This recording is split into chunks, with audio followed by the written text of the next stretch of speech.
for township is quite small. May I approach?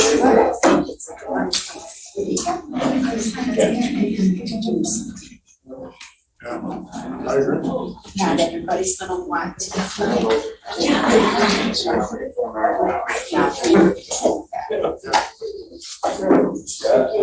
What's that?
Yes.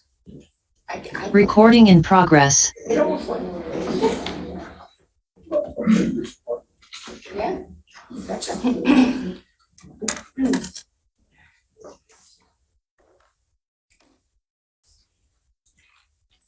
I'd like to call this regular meeting of the Scio Township Board of Trustees to order at 7:17. Apologize for the late start. We had a prior special meeting which ran over. Please join me in saying the Pledge of Allegiance. Pledge allegiance to the flag of the United States of America and to the republic for which it stands, one nation, under God, indivisible, with liberty and justice for all.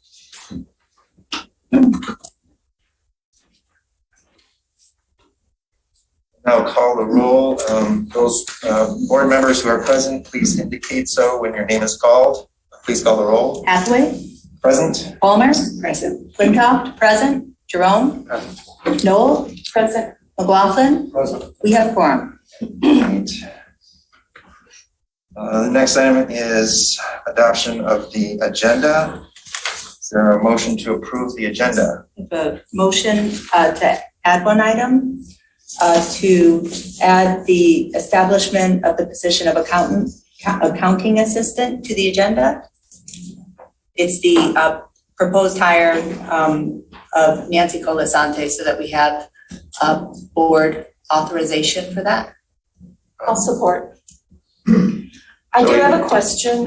Just a second. So we have a motion by Flintoff and support by Knoll. And you would like to speak to that? No, okay. actually, it's a different issue. All right. So we had several SADs on the last agenda that were tabled. I noticed they're not on this agenda. And why is that? The questions related to what to do with those have not been answered, and so they're not ready yet to come back to this agenda. Okay. Are there further comments on the agenda? Are there comments on the proposed amendment to the agenda? This was a really a cleanup amendment. I've talked with Jim several times about it. We, as recently as our budget our budget resolution, we stated that any additional positions would require board approval.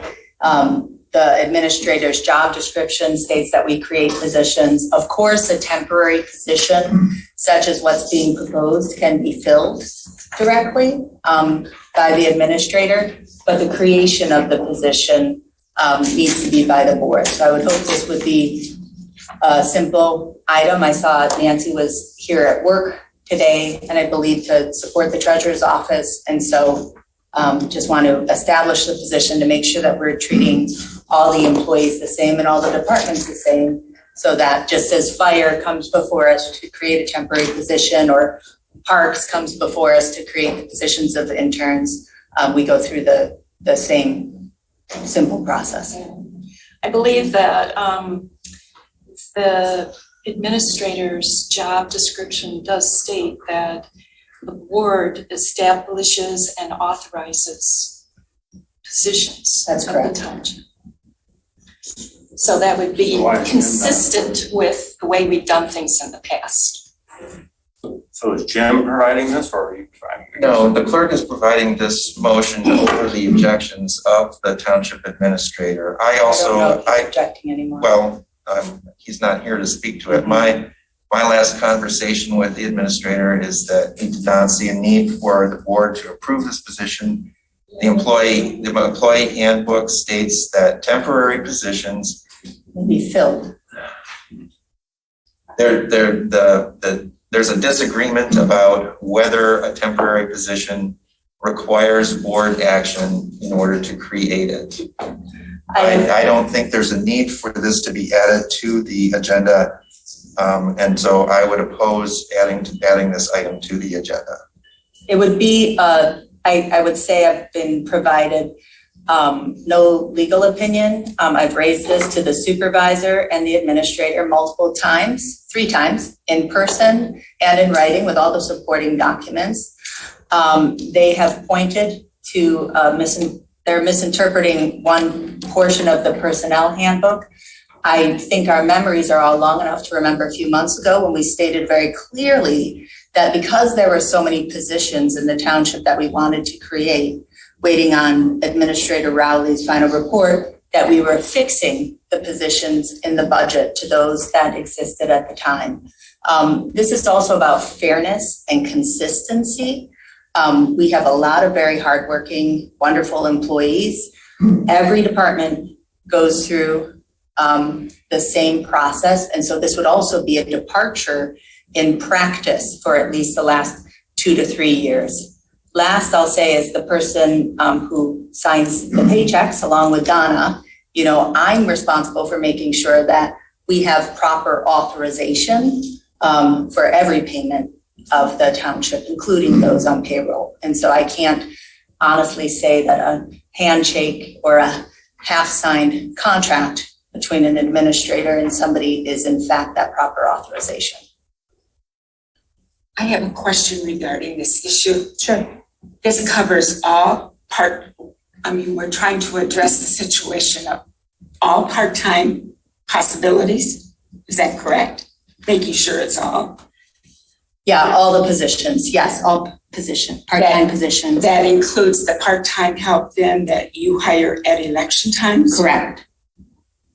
Okay, and we did that. So for example, if you remember, so first of all, the election positions were in the budget, and then the increased rates to them up to $20 an hour max, between 15 and 20. The board passed that, was it a month and a half ago we adopted that? So certainly, Donna, I appoint, I mean, election inspectors are a little different, but I do directly appoint them. But the positions and the rates are set by the board. Okay, you answered my question. Thank you. You're welcome. Are there further comments on the amendment to the agenda? Oh, Township Administrator. We're discussing an item slash secretary. Thank you, Jim. So there's a proposed amendment to the agenda that would add a consent item to approve the temporary position for Accounting. accounting assistant or assistant accountant. What is your position on that matter? Last time you and I spoke, you did not see a need for. Right, I don't believe that it's necessary because I believe that a temporary seasonal employee, which Ms. Calasanti would be, can be approved by the administrator in consultation with the department head. So that's the position that I'm taking. Mm-hmm. If in fact the board wants to double down and say, yeah, okay, Establish the position. but I don't believe that it's necessary. Mhm. And I think it takes away from the authority of the administrator. Jim, I want to point out in the administrator job description, it states that the board establishes and authorizes positions in the township. So it's in your job description. He has a copy of that. Well, I'm just making it clear that. I'm referring to the personnel policy, Okay, then there would be other which says conflict. that, and But this is the way we've done it for the last several years. And most recently, Jim, you missed, cited the March budget resolution, the February resolution for your job, certainly things much more recent. So again, and out of fairness to staff and making sure everybody's treated fairly. So again, I think 3 times to have this on tonight's agenda. And so here we are, once again, at adoption of the agenda, having to have a prolonged conversation about the agenda, when in fact, I think we should just put it on the agenda and then talk about it when we get there. But you were putting it on as a consent agenda No, item, so that is not what would happen. It would be, So by I'm putting not- it on the agenda, we would be approving it. It has to be under unfinished. or- No, I didn't say consent. I'm sure you did. No. Oh, if I did, I didn't intend to. I thought I said, the motion is to establish position of accounting assistant. Is that correct? I believe that you Yeah, I said believe place that's on what I said, correct? on the consent agenda. Okay, No, well, you said that, and I wondered why you were saying it. I thought I She was didn't repeating say, what let's she put it said. on the regular agenda. I agree, Move then on. just move on. All right, so it will go on. Then in the motion to amend the agenda is to place this item on under The motion under is new business. To add the item to establish position of accounting assistant. And you, as supervisor, per our rules adopted, decide where it is placed. All right. Is there further discussion? Would someone like to move approval of the agenda with the proposed amendment? So I'll move it. All right, so we have moved by Palmer, support by Knoll. All those in favor say aye. Aye. Those opposed? Aye. Roll call vote? All right. Hathaway? No. Palmer? Yes. Flintoff? Yes. Jerome? Yes. Noel? Yes. McLaughlin? yes, Motion passes 5-1. All right, that brings us to approval of the minutes. We have 2 sets of minutes, the regular meeting of May 24th.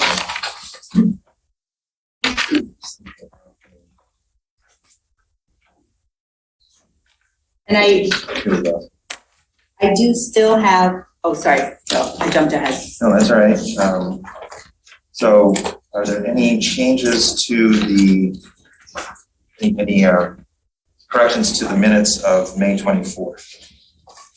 One thing I have highlighted still, page 14, I'm still waiting for the date of the agreement on page 14.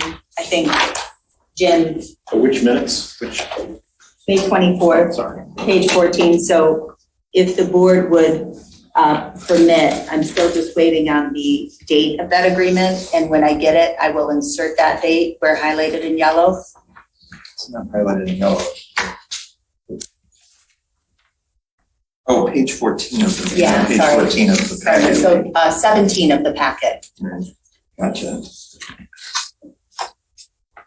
That was the second PM gap agreement that you signed, Will, and I just simply didn't have a copy of it, so they were finding a copy.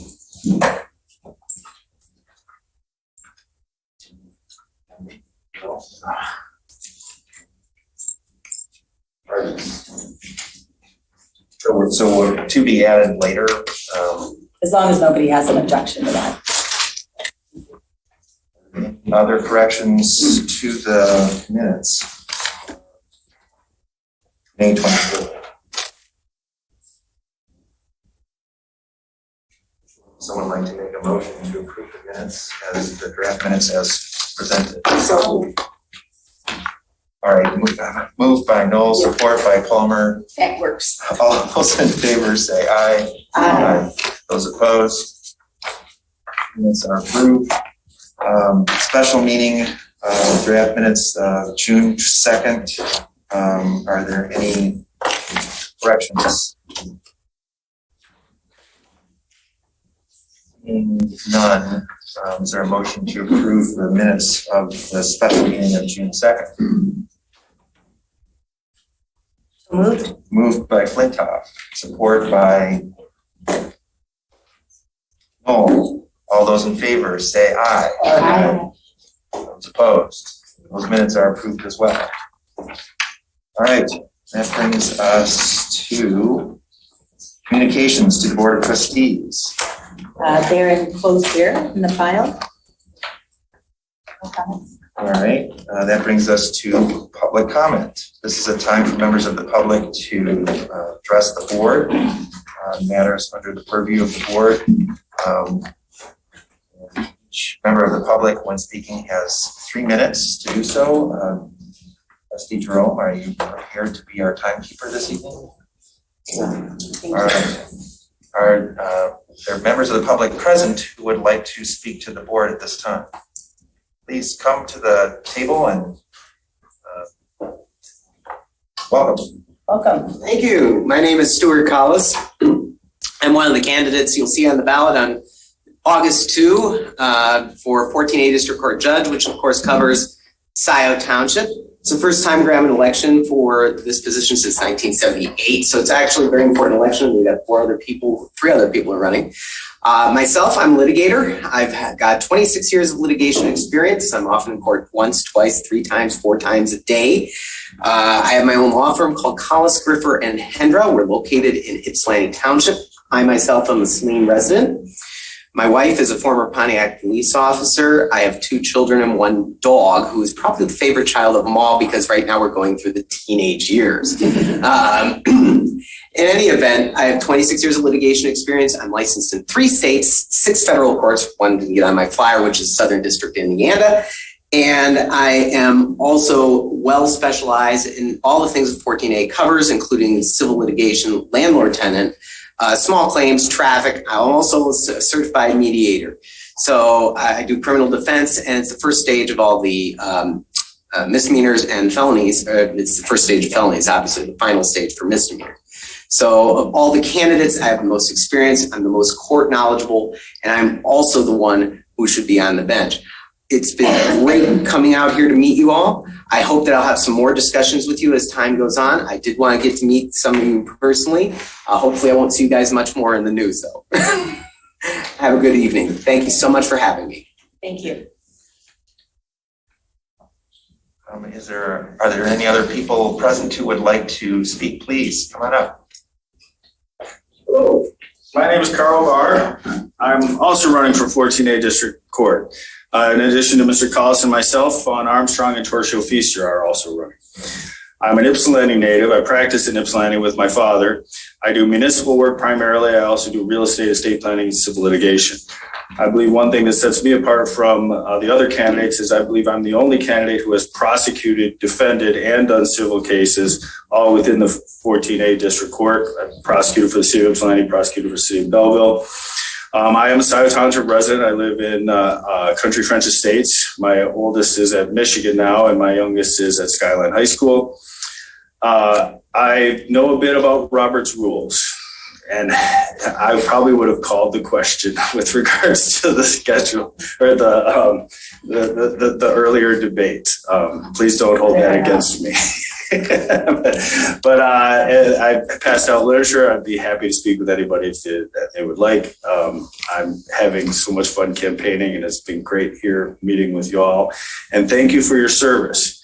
I know there's discord. I know there are disagreements, but it's still a great service, and thank you as a Scio resident that you are all doing for us. And I do believe that you all have the best intentions, even if you have differences of opinion. And in those differences, I think we all can learn the most. So, thank you for the time. Thank you. Could the board ask the two candidates what's their nature of their practice, if they're defendants or are they plaintiff attorneys? This isn't the time for back and forth dialogue. If you would like to find out more about the candidates, maybe you could step outside and speak with them. Well, maybe everybody wants to find out. Well, this is not that moment. Are there other members of the public who would like to speak during public comment?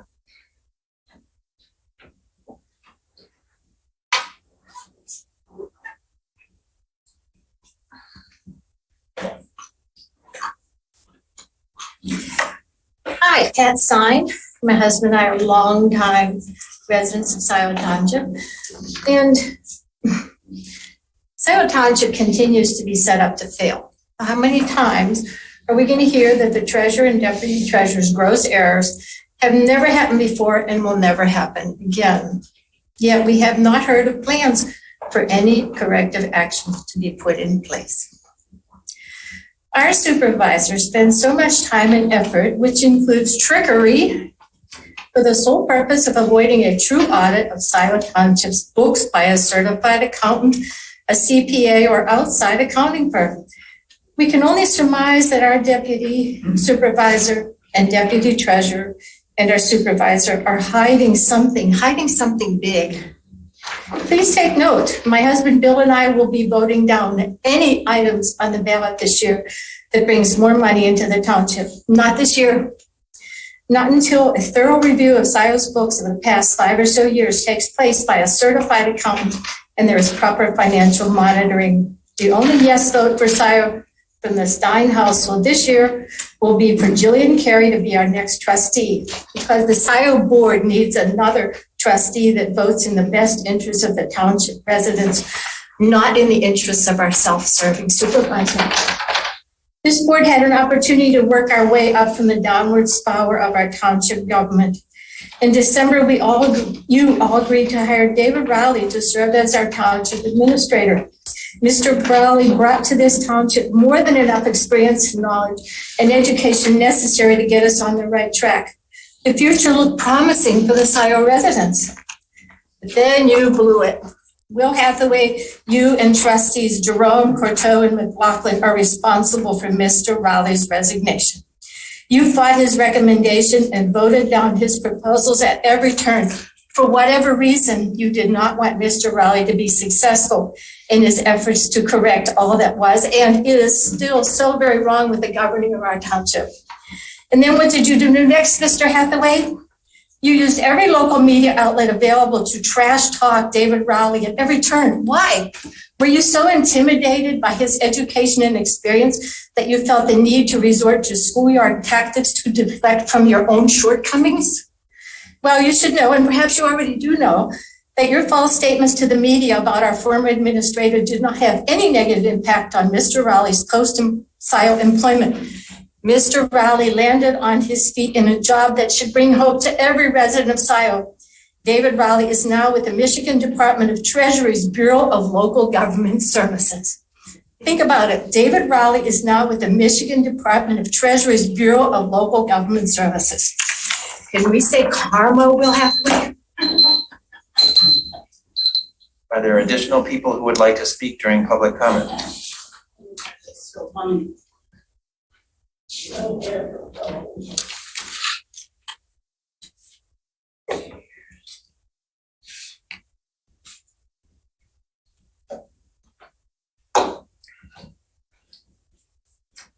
Hi, it's Kathleen again, Scio resident. I know Will's happy to see me here. I wanted to talk to Mr. Murdy. I noticed like on May the 14th, you read your job description completely, utterly, and based on that, you made a decision to take away software authorization from the clerk. But then when it comes to Nancy Colasante, you don't read that document as closely. So then you revert to another document to justify your action. So I don't understand how you do that. You pick and choose. It's called cherry picking for what you want to follow in the job description, and you ignore other things that you don't want to follow. And I need to know that when you did that hasty on the weekend activity, which was very bizarre, we had an administrator in place until Sunday at midnight. And Mr. Murray gets hired and he's determined to be an overlap to learn the job. And he starts immediately revoking access, hiring people. And then we found out that Nancy Colasani hasn't even started. She didn't start at the time that you invoked that temporary seasonal contract, which in my opinion is illegal. But if you'd like to comment on that, I'm all ears. Mr. Murdy? Mr. Murdy? No, it's not the time. It is the time, but it's not your time. Okay, I have another question. I noticed that Trustee Cortell is not here. Can somebody give me an explanation for why she's not here? This is not a time for back and forth. It's a question from a taxpayer. I don't know.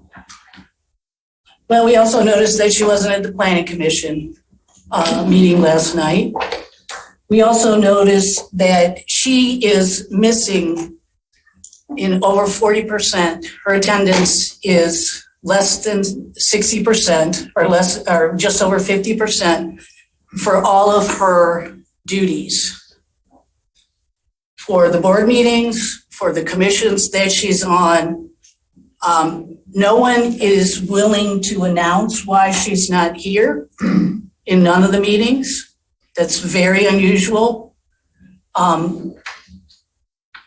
McLaughlin suggested to me recently that if I have a question for the board, that I should send that question to the board. And I shared with him that I've done that multiple times. And to date, I have never received an answer.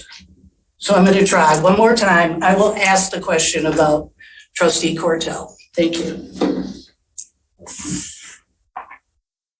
Are there other members of the public who would like to speak?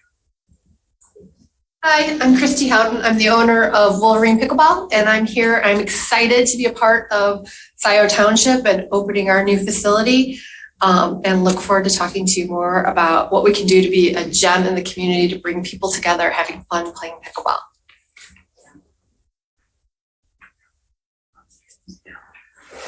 Are there other members of the public who are present who would like to speak?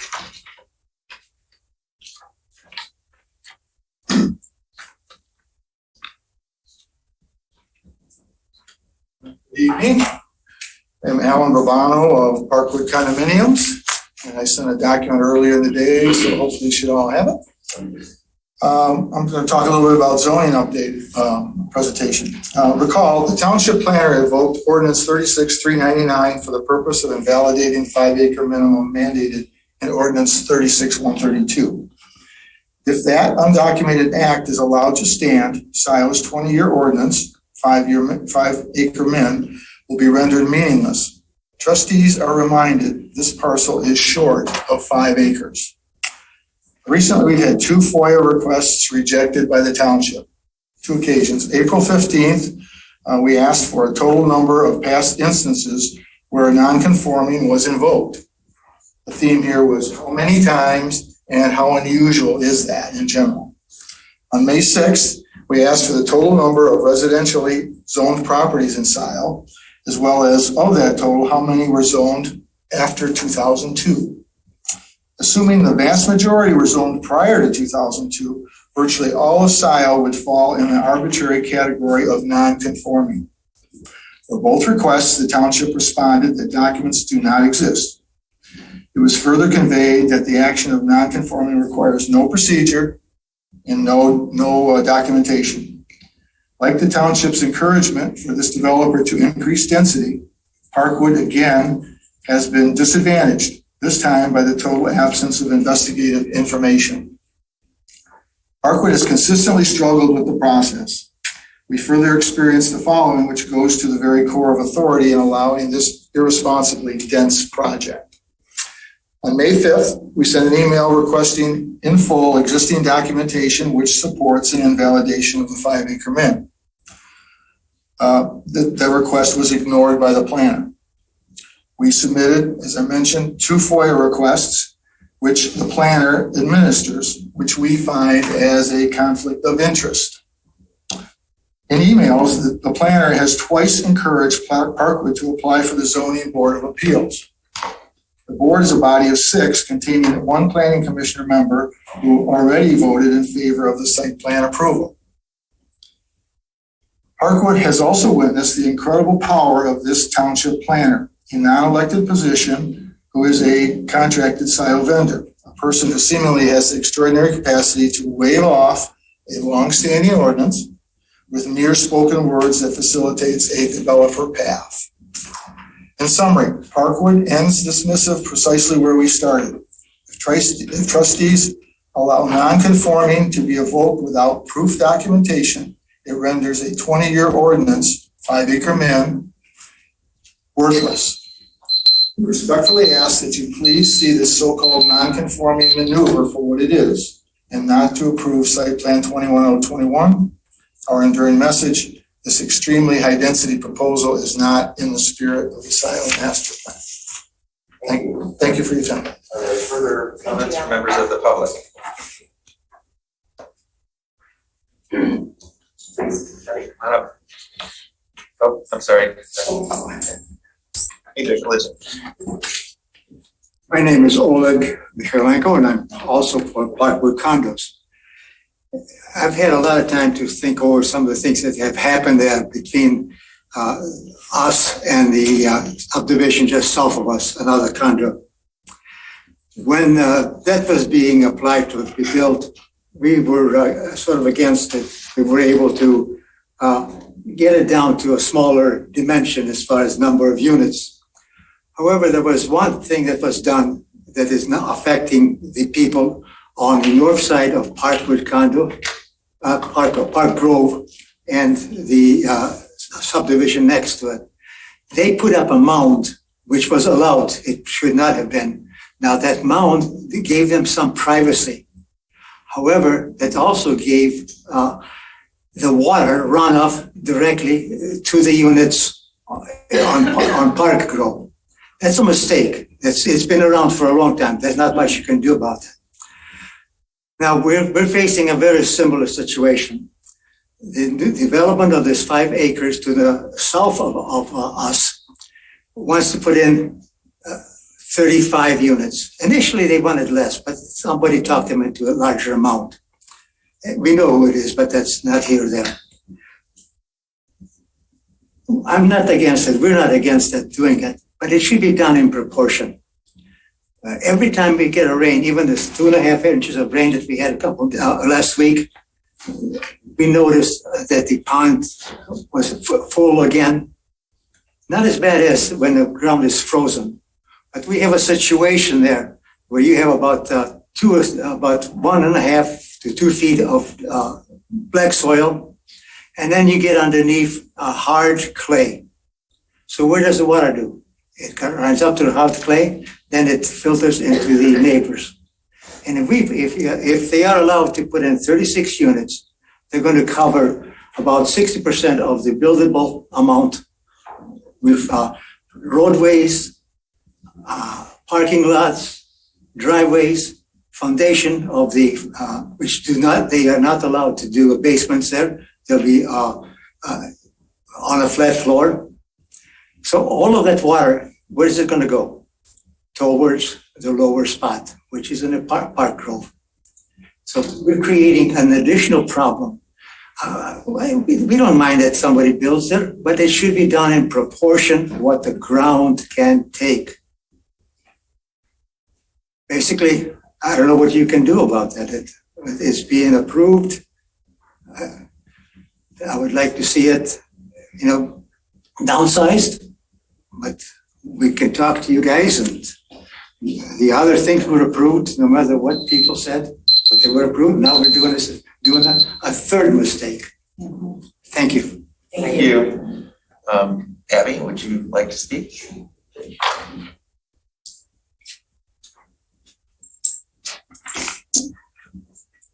Abby Bakilian, resident Scio Township. Being that I'm a first generation immigrant, many people tell me you're too idealistic, you're demanding accountability and honesty in politics. I do believe politics should not be a dirty word. I like to go back and think about the times that FDR, Harry Truman, Kennedy ran to serve the country, not themselves. I want to respectfully ask two of these board members, Ms. Palmer and Mr. McLaughlin, to abstain from any further votes on any issue pending an investigation to find out whether you guys lied on your application for affidavit of identity and receipt of filing.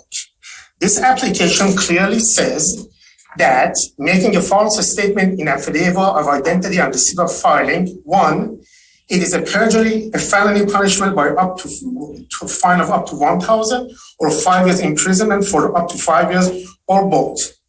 Number two is grounds for disqualification from ballot under MCL 168-558, MCL 168-933, and 936.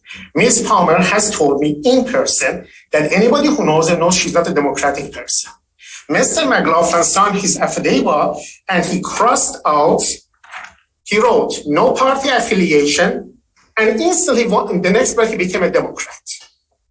This is a process. Nobody becomes a Republican or a Democrat and vice versa in 1 second later on the same affidavit.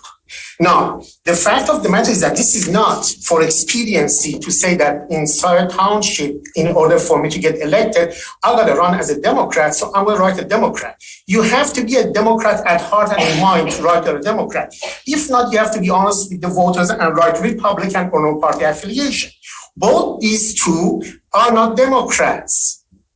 One from the affidavit of identity and one from the direct information that she has made. Direct statement that anybody who knows me knows I'm not a democratic person. I do know that people think that there is nothing is going to happen. Nobody pays attention to these.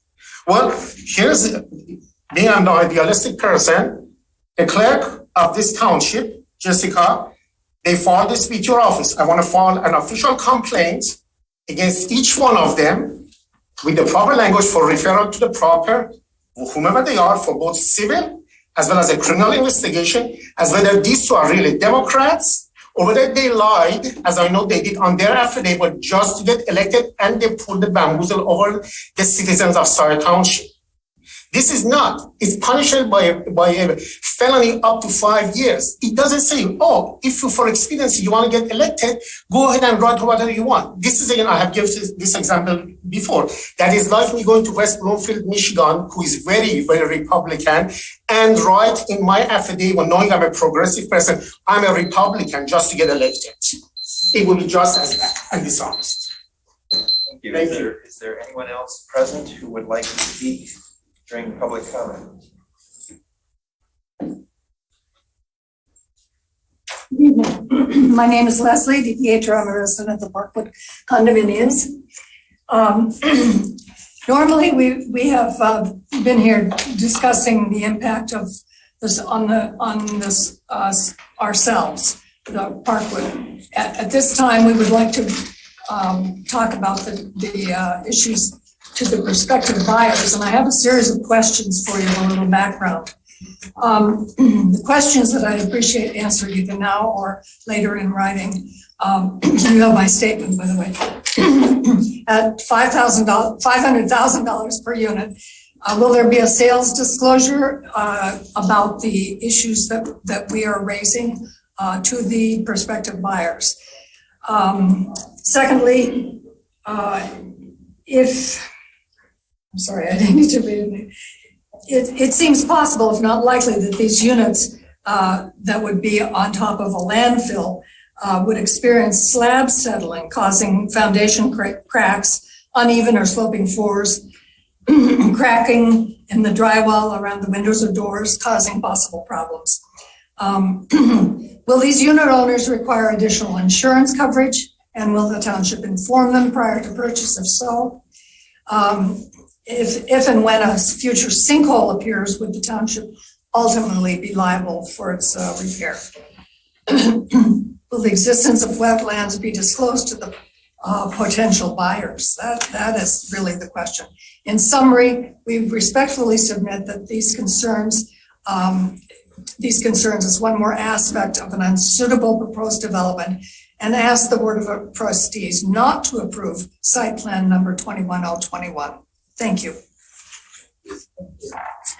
Are there any other people present who would like to speak during public comment? Are there people participating remotely who would like to speak? Kevin Jackson, followed by James Spinner. Kevin, you can go ahead. Good evening, everyone. My name is Kevin Jackson. I've been to the meetings in the past. I'm the one that's shown video of the water issue. You have seen us come to these meetings and present our case over the last several weeks. I'm going to speak to something different, though, because I think we have a thorough case for you to consider to not approve. But it's interesting watching the dynamics of this political body not take care of the business of the citizens of Scio Township. It is appalling that you guys can't even agree on. So are you listening to me? I'm hearing people in the background. I'm seeing people. It's appalling to me that you guys can't agree on an agenda item when you have residents that need to have their business taken care of. There is a day of reckoning coming, and it's called Election Day. And there are ways to generate support for people that want to do good for the betterment of Scio Township. Don't be afraid of a stealth political campaign. You guys can put up all the signs you want about who you are, but face to face gets to people. Groups that get together and talk about Scio Township politics, which I'm also a part of, we know what's going on. We know who's doing good and we know who's not. So I'm pleading with the Board of Trustees to come together and work for the betterment of the citizens, of the taxpayers of Scio Township. Thank you. Thank you. Next is James Spinner. Jane, you can go ahead. Thank you. And thanks, everybody. I have been part of the group at Parkwood that has been trying to bring forth some issues related to the new development plan. And now we've identified a new and serious issue that I'd like to bring to your attention. We recently received a report by ASTI Environmental documenting the existence of heavy metals, including arsenic, cadmium, chromium, selenium, plus numerous toxins, barium, lead, copper, and zinc. And those elements are present in a large soil and concrete rubble pile that runs north-south in the southeast corner of the parcel. The source of the debris is unknown, with ASTI speculating that it was likely transported from some off-site location. So while the developer is obliged by law to remove these contaminants from the corner of their parcel, they have no interest in remediating what remains to the south. During heavy rain, a rapidly moving stream readily forms around that southeast corner of the parcel and then flows around Parkwood and north into the U of M lake. To that end, the developer proposes to leave our community knowingly exposed to contaminant leaching in all four directions each and every time that stream flows. And that hazardous runoff will impact the Parkwood units, property directly to the south, the entirety of the U of M lake, and even part of the Aubrey Groves units. So we really feel that this is a very serious issue that needs to be taken into consideration for the protection of the existing residents, to be able to have a safe future environmentally for all of us. So thank you for considering this new issue. Thank you. Who's next? We have no more hands up. May I remind the board of something? During public comments, you remind people this is not a back and forth and not a time for dialogue. I mean, you give them a long spiel about what's about public comments, but you forget to remind them that after public comments, you have the option to authorize or grant permission for board members to speak to the questions being asked. This is two meetings in a row where you have cut residents off of the duties. Thank you, Pat. You've got a couple more hands. All right, who's next? Helene New, followed by Bill Doty. Helene, you can go ahead. Yes, Helene New, I'm also a resident of Parkwood condos. And I would like to add my support to what my neighbors have said. I'm very concerned about water. Already doesn't take much rain for, I'm at the dead end of Woodgrove, for the front area to become completely soggy, spongy. The same in back. I'm concerned also about the loss of vegetation, the trees, wildlife, and the covering of all the ground with all this concrete that is not porous. I was not aware of the toxins, and that is definitely a concern. Another issue that I know my neighbors have brought up before, but it's also the traffic. We've got, in a very short distance, we have the traffic coming from Country French Estates, the ones from Trillium. Not very far away, there is, I'm blanking, the large one to the... Polo fields. Thank you very much. Yes, polo fields. It's already extremely difficult to cross, and I hate to think, with the density that's being proposed, of the impact on all of these. So again, I would like to thank my neighbors who have spoken and add my support to what they're saying. Thank you for listening. Thank you. Next is Bill Doty. Bill, you can go ahead. Bill?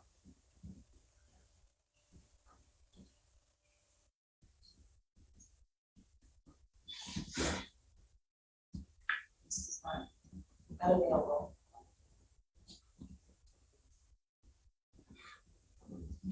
Is there anyone else? There's nobody else. Oh, all right. Okay, I'm here. I'm sorry, this is Bill Doty from 465 Woodgrove, part of the Parkwood condominiums. I've spoken before, and this time a little bit differently. The developer Innovent proposes to pay the Scio Tree Fund a very large sum of $300,000 to clear cut 470 protected landmark trees. This gift is a process element that Parkwood cannot possibly compete with. The developer Innovent openly promoted their contribution at the March 14th Planning Commission meeting, and strategically they made commissioners aware that the large beneficial amount stating we are going to pay $300,000. And of course, that evening, the Planning Commission approved the plan. Parkwood respectfully submits this very large dollar transfer as yet another aspect of the proposed development that demands your scrutiny.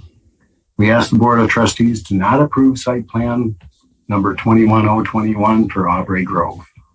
Thank you. Thank you, there are no more hands. All right, then we will move on to public hearings.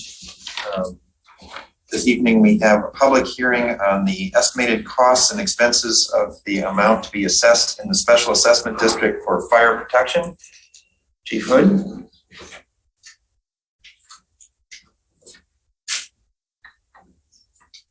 So we'll have a presentation and then we'll open the public hearing for comment. Sure, and I think the chief was prepared to do a presentation for the next public hearing, and so if I could, Will, just briefly describe, this is the typical public hearing that we have every year to look at the estimated costs and expenses and the amount to be assessed in the Special Assessment District for fire protection. And so notice was given. This is a chance for anybody who would wish to appeal the Special Assessment District. It's the 1.35 mil special assessment over the entire township. So it's really a chance, Will, for any property owner to object to this or appeal to this. Per our township assessor, she says that the fire services special assessment that would be levied on December 1st would raise $2,096,469.04.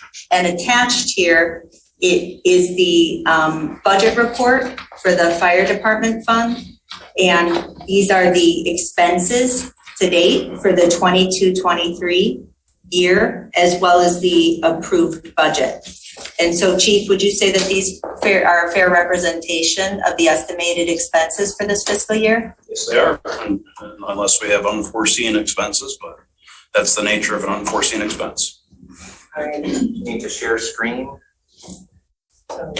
This would be, Will, this would be a just a chance. I think the chief is going to have a presentation on the second one. This is just a chance if there's any objections. Oh, I see. Yeah, G2. I'm sorry, I thought you were going to make the presentation at this time.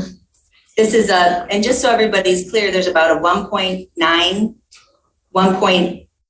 million worth of expenses that we've approved in the budget, and we anticipate just over $2 million in revenue. And is there anything further you would like to say before we open up the public hearing? Sure. I'll answer any questions the board may have. All right, well, then we will officially open the public hearing at 8:06. Are there members of the public who would like to speak to the subject of the fire SAD? Please come on up.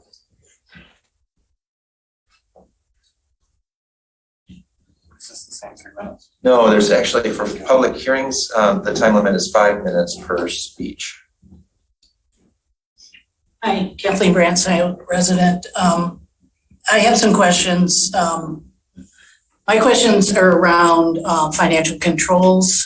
I know we've had a number of problems maintaining our treasury function. So I would like to know specifically what controls are being put in place to make sure that special assessment districts are being accounted for properly. You're talking about the fire fund specifically, It's a Kathleen? special assessment district. That is its own special fund. Monies collected go into that fund. And of course, I mean, it's their own pot of money, if you will. So I understand that's no different conceptually than a road SAD. And I understand we had some problems with, I don't know if it was 1, 2, 3, or 4 special districts, special assessments for roads, public individual districts that those residents in that district were not properly taxed for that. Or so what do you have in place, or what are you putting in place to make sure that the finances are accounted for properly? Specific things you're putting in place. This is not a time for questions and answers, but Well, you are welcome to pose your questions. I believe it is for public comment. I believe for a public hearing, I believe that there is Public hearing, it is allowed to have questions answered. you can pose your questions, but this is not a back and forth.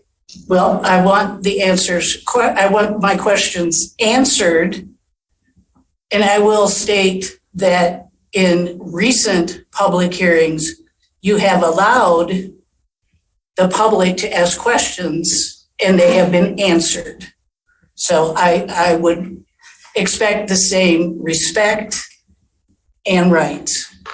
So, Ms. Palmer, could you tell me exactly? Let me tell you the process.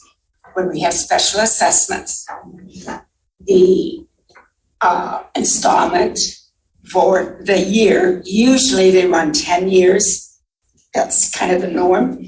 So they are placed on the December tax billing. And as taxes are paid, the system, the tax collection system, then breaks it all out. And as the disbursements are made, that also is listed out. And the checks then are cut to the specific fund. Every one of them have a specific fund number. So what happens if the assessment is not entered by somebody in the township? If the assessment is what? Not entered, as what I believe happened in our winter tax bills. If it's not on the tax roll, then it's not on the tax roll. But it should be on a tax roll. I can't address an answer to that. I understand that's what happened for at least one, maybe 4 roads. So my question is, what are you putting in place to ensure that is proper? Is there double checking? Actually, I don't want to give you the answer. I want you to tell me specifically what you're putting in place. If it has been, if it's been missed, yes, it's been checked into, and making sure that the process. So if it's been missed, what do you mean by if it's been missed? Well, you're the one that just said that you've heard there's some that weren't on the tax. Is that incorrect? I can't answer that without more information and having an opportunity. Well, I understand it came before the rec committee that it was mentioned. It's a significant issue, so we can't reveal it to the public?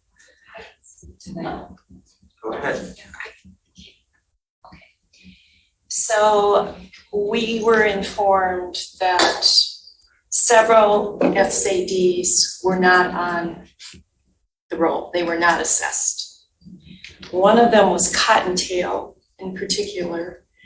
We had extensive discussion about this at the Roads Committee meeting, and I've had subsequent discussion about it with others. That was part of why I had asked you, Will, why the SADs that we had tabled from our last board meeting weren't on the agenda tonight. Because we spent over an hour and a half on those at the last board meeting. I thought the issues were going to get resolved during these last few weeks. So I did follow up with the auditor. I sent the email to the whole board. I can give an update on that during the clerk's report because I learned a little bit more about Cottontail there. We are venturing pretty far from the subject. Yeah, I can give an of the update public on that hearing. during the clerk's report. We are exactly on track for a special assessment district, so I am voicing my objection until I get some information on how finances are properly controlled within Scio Township. For the record, Kathleen, since you're voicing your objection, can I please get your address? Sure, it's 2534 Roseland Drive, 48103. Thank you.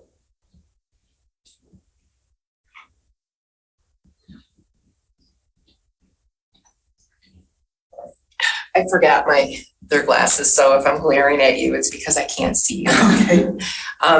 Jillian Carey, I am in full support of the fire department.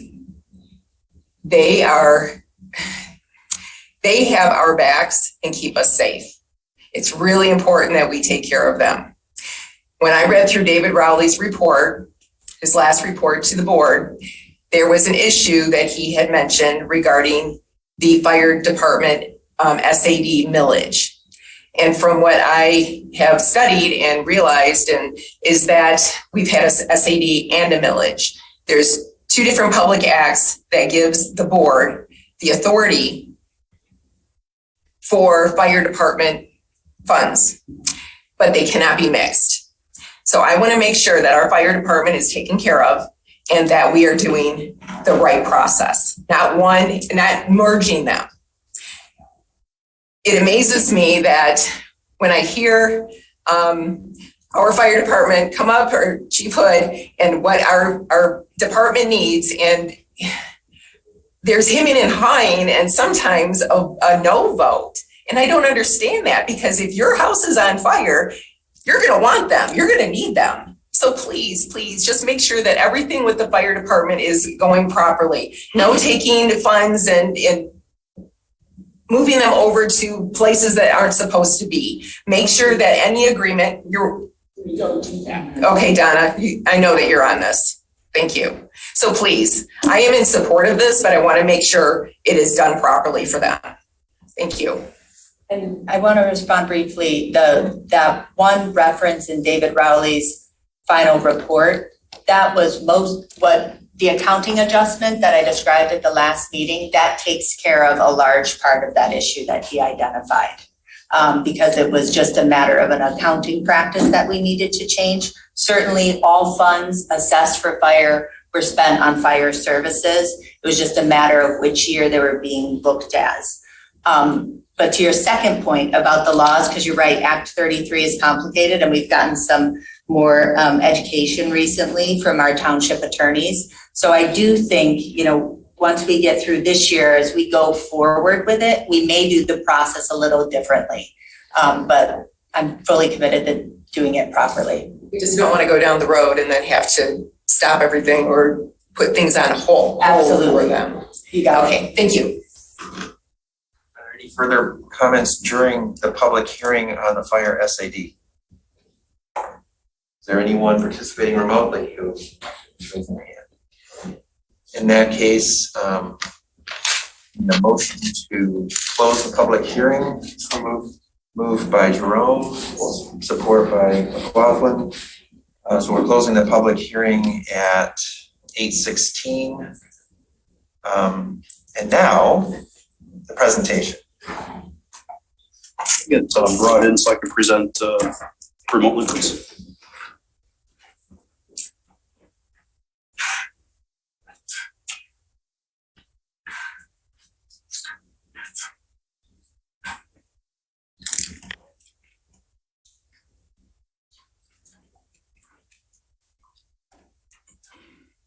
Thank you, board. The share screen as I have.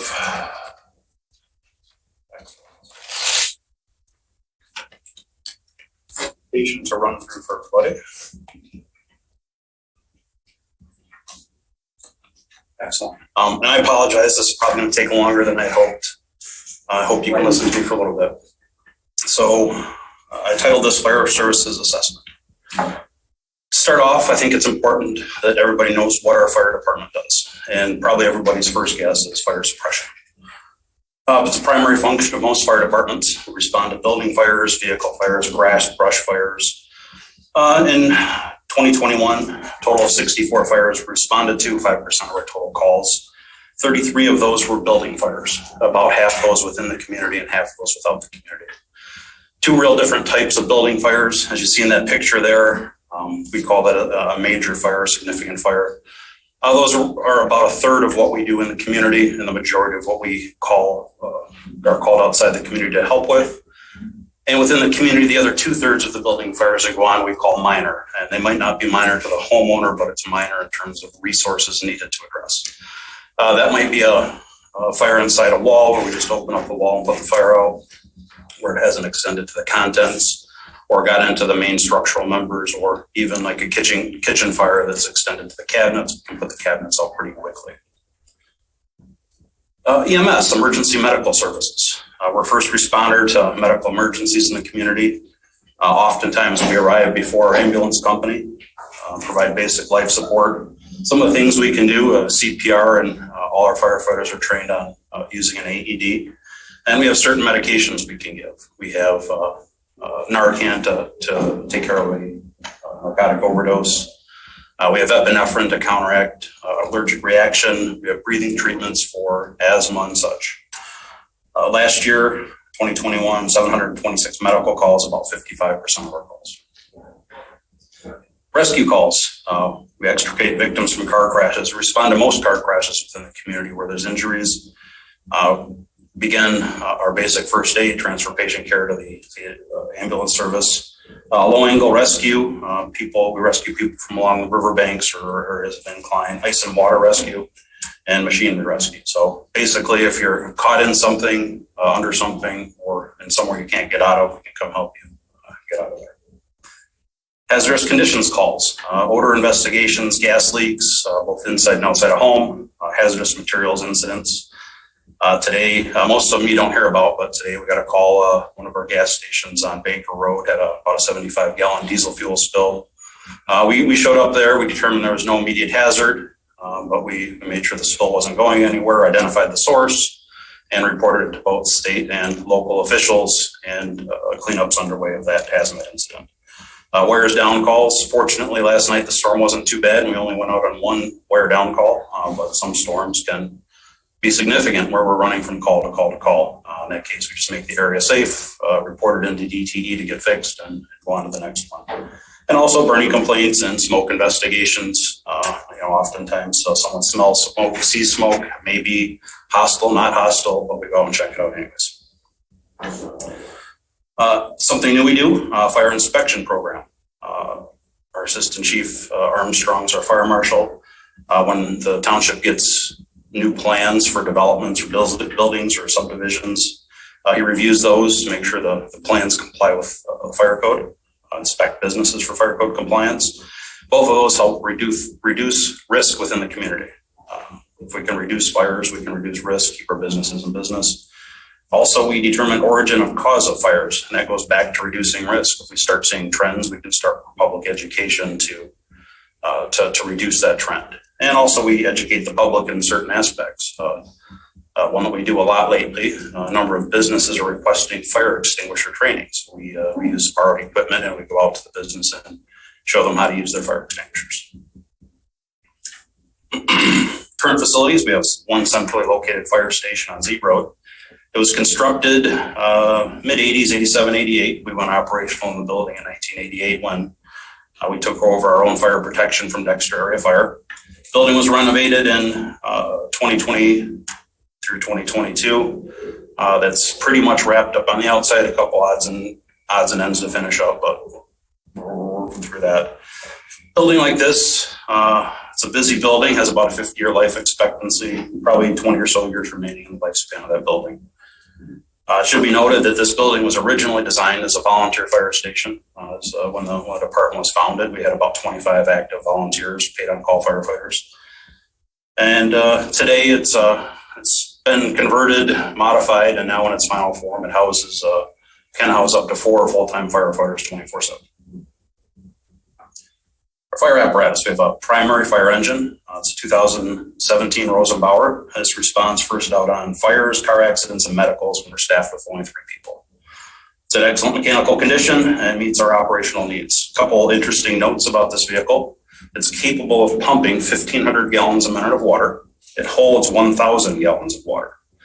So what that means in terms of firefighting, when we're on a structural fire, our goal is 150 gallons a minute. So we've got about 6 minutes of capability that we carry with that vehicle. And on other fires, car fires or whatever else, we've got about 10 minutes of firefighting time with that vehicle and just how it sits. Backup engine is a 2010 Rosenbauer. It's used primarily when our main engine's out of service for maintenance and repairs. It's in good mechanical shape. However, it doesn't meet our operational needs. It's only got 2 seats. This was purchased at a different time in the department, and unfortunately, we staff with 3 or 4, and we can't fit them all in a vehicle. A couple notes about that. It also has a 1,500 gallon fire pump. It holds 500 gallons of water, so we get about 3 minutes of structural firefighting before we need more water, and about 5 minutes non-structural. And Chief, there's no way to retrofit that to fit more people? Okay, just wanted to verify. Okay. Definitely not. That's a put it on top. A little top heavy. Yeah. Speaking of top heavy, our water tanker's next. It's a 2002 Pierce. This is used in areas we don't have fire hydrants to bring water out to a fire scene. Holds 2,500 gallons of water. This is in pretty good mechanical condition for being 20 years old. However, National Fire Protection Association provides standards that we should follow, and this should be in frontline service for up to 15 years and in reserve for another 10. This vehicle should have been placed in reserve in 2017. We still have it in frontline operation, 25-year lifespan, and it should be retired in 2027. We do not have a reserve tanker. This vehicle was recently out of service for significant repairs, so we were without it for about 2.5 months. Our rescue vehicle, this is the newest vehicle in our fleet, 2022 Ford Lifeline ambulance. We use this as our rescue. When we're staffed with 4, it responds as our primary to medicals. Gives us a reserve, 2 people on the engine who respond to another call, or we can upgrade the call and respond with everybody in all our vehicles. The township ARPA investment to date. Yes, ma'am. This is in excellent mechanical condition, and we have a life expectancy in frontline service of about 10 years for this and another 5 years in reserve.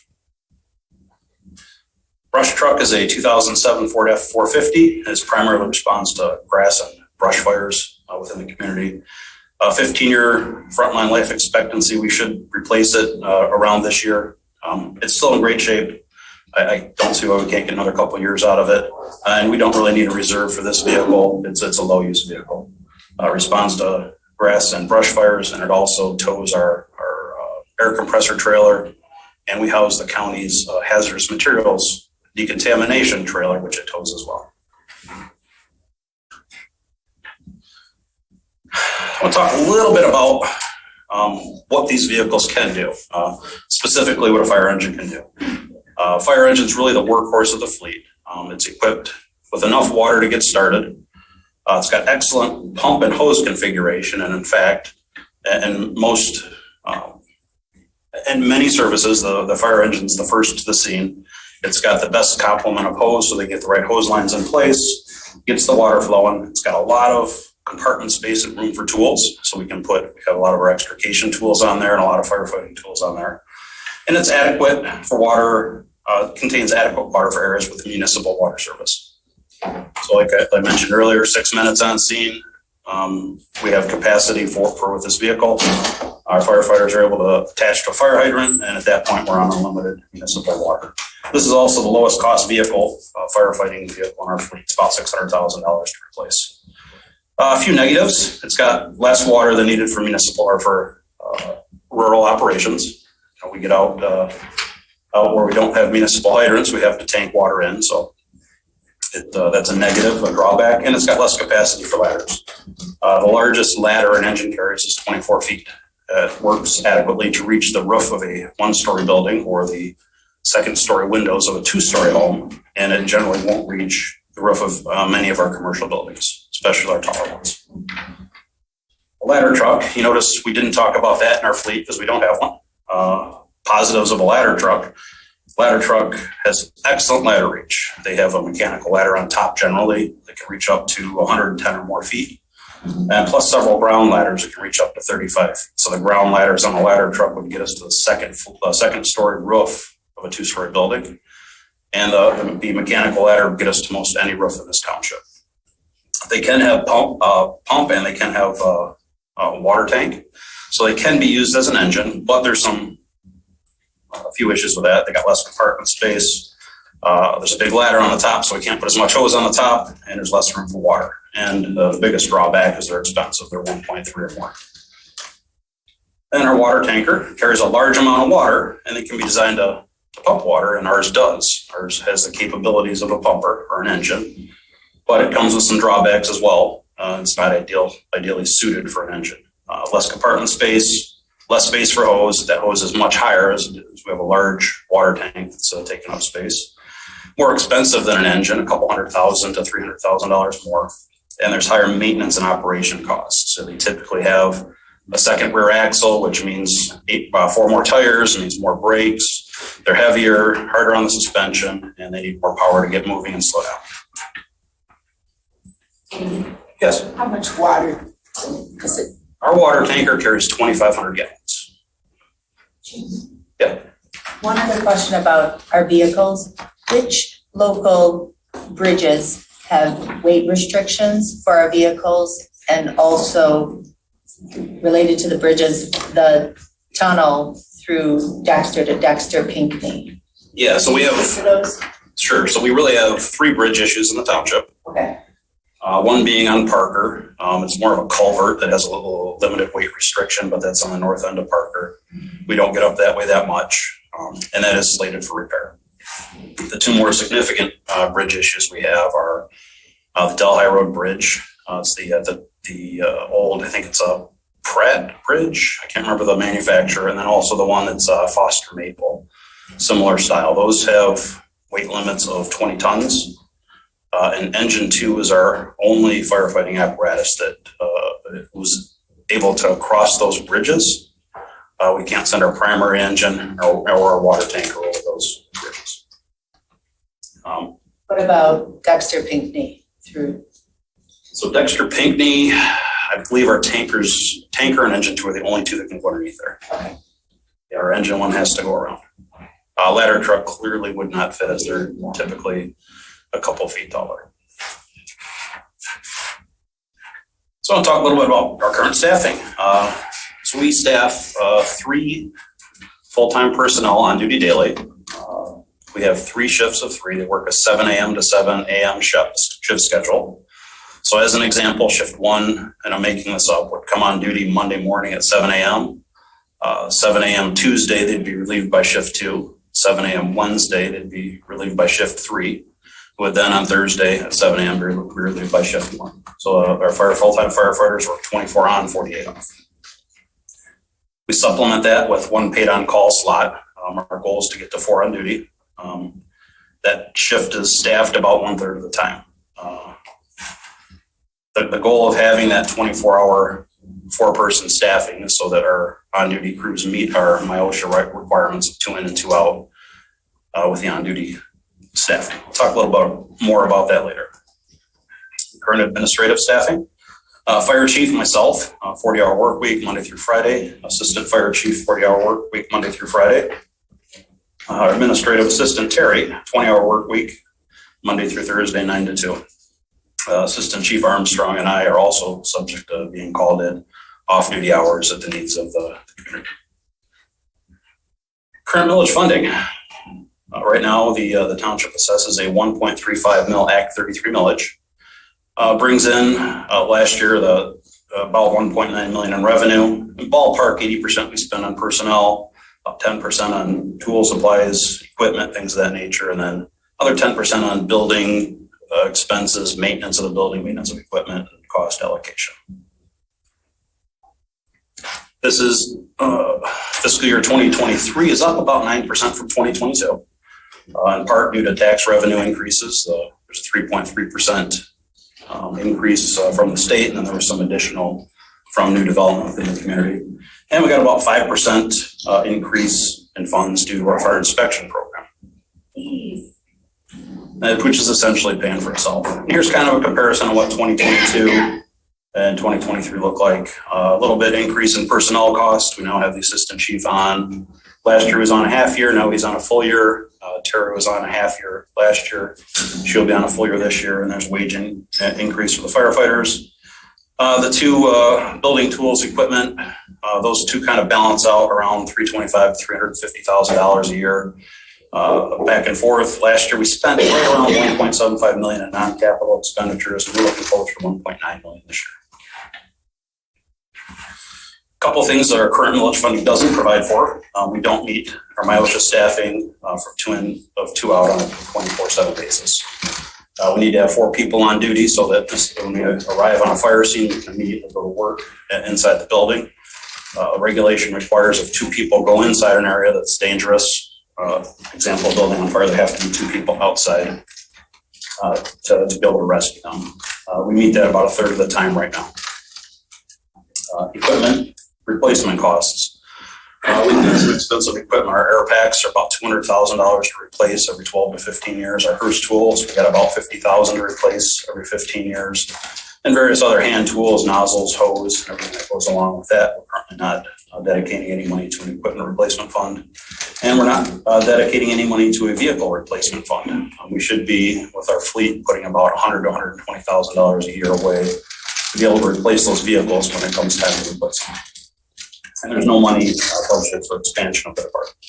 And Chief, since you came in, was there any kind of long-term budgeting for these things with the fire department, or have you been kind of trying to establish this since you got here? So last year, I can't speak to what happened before I got here, but what I can say is last year, I worked on a capital improvement plan and started trying to put money there for these things.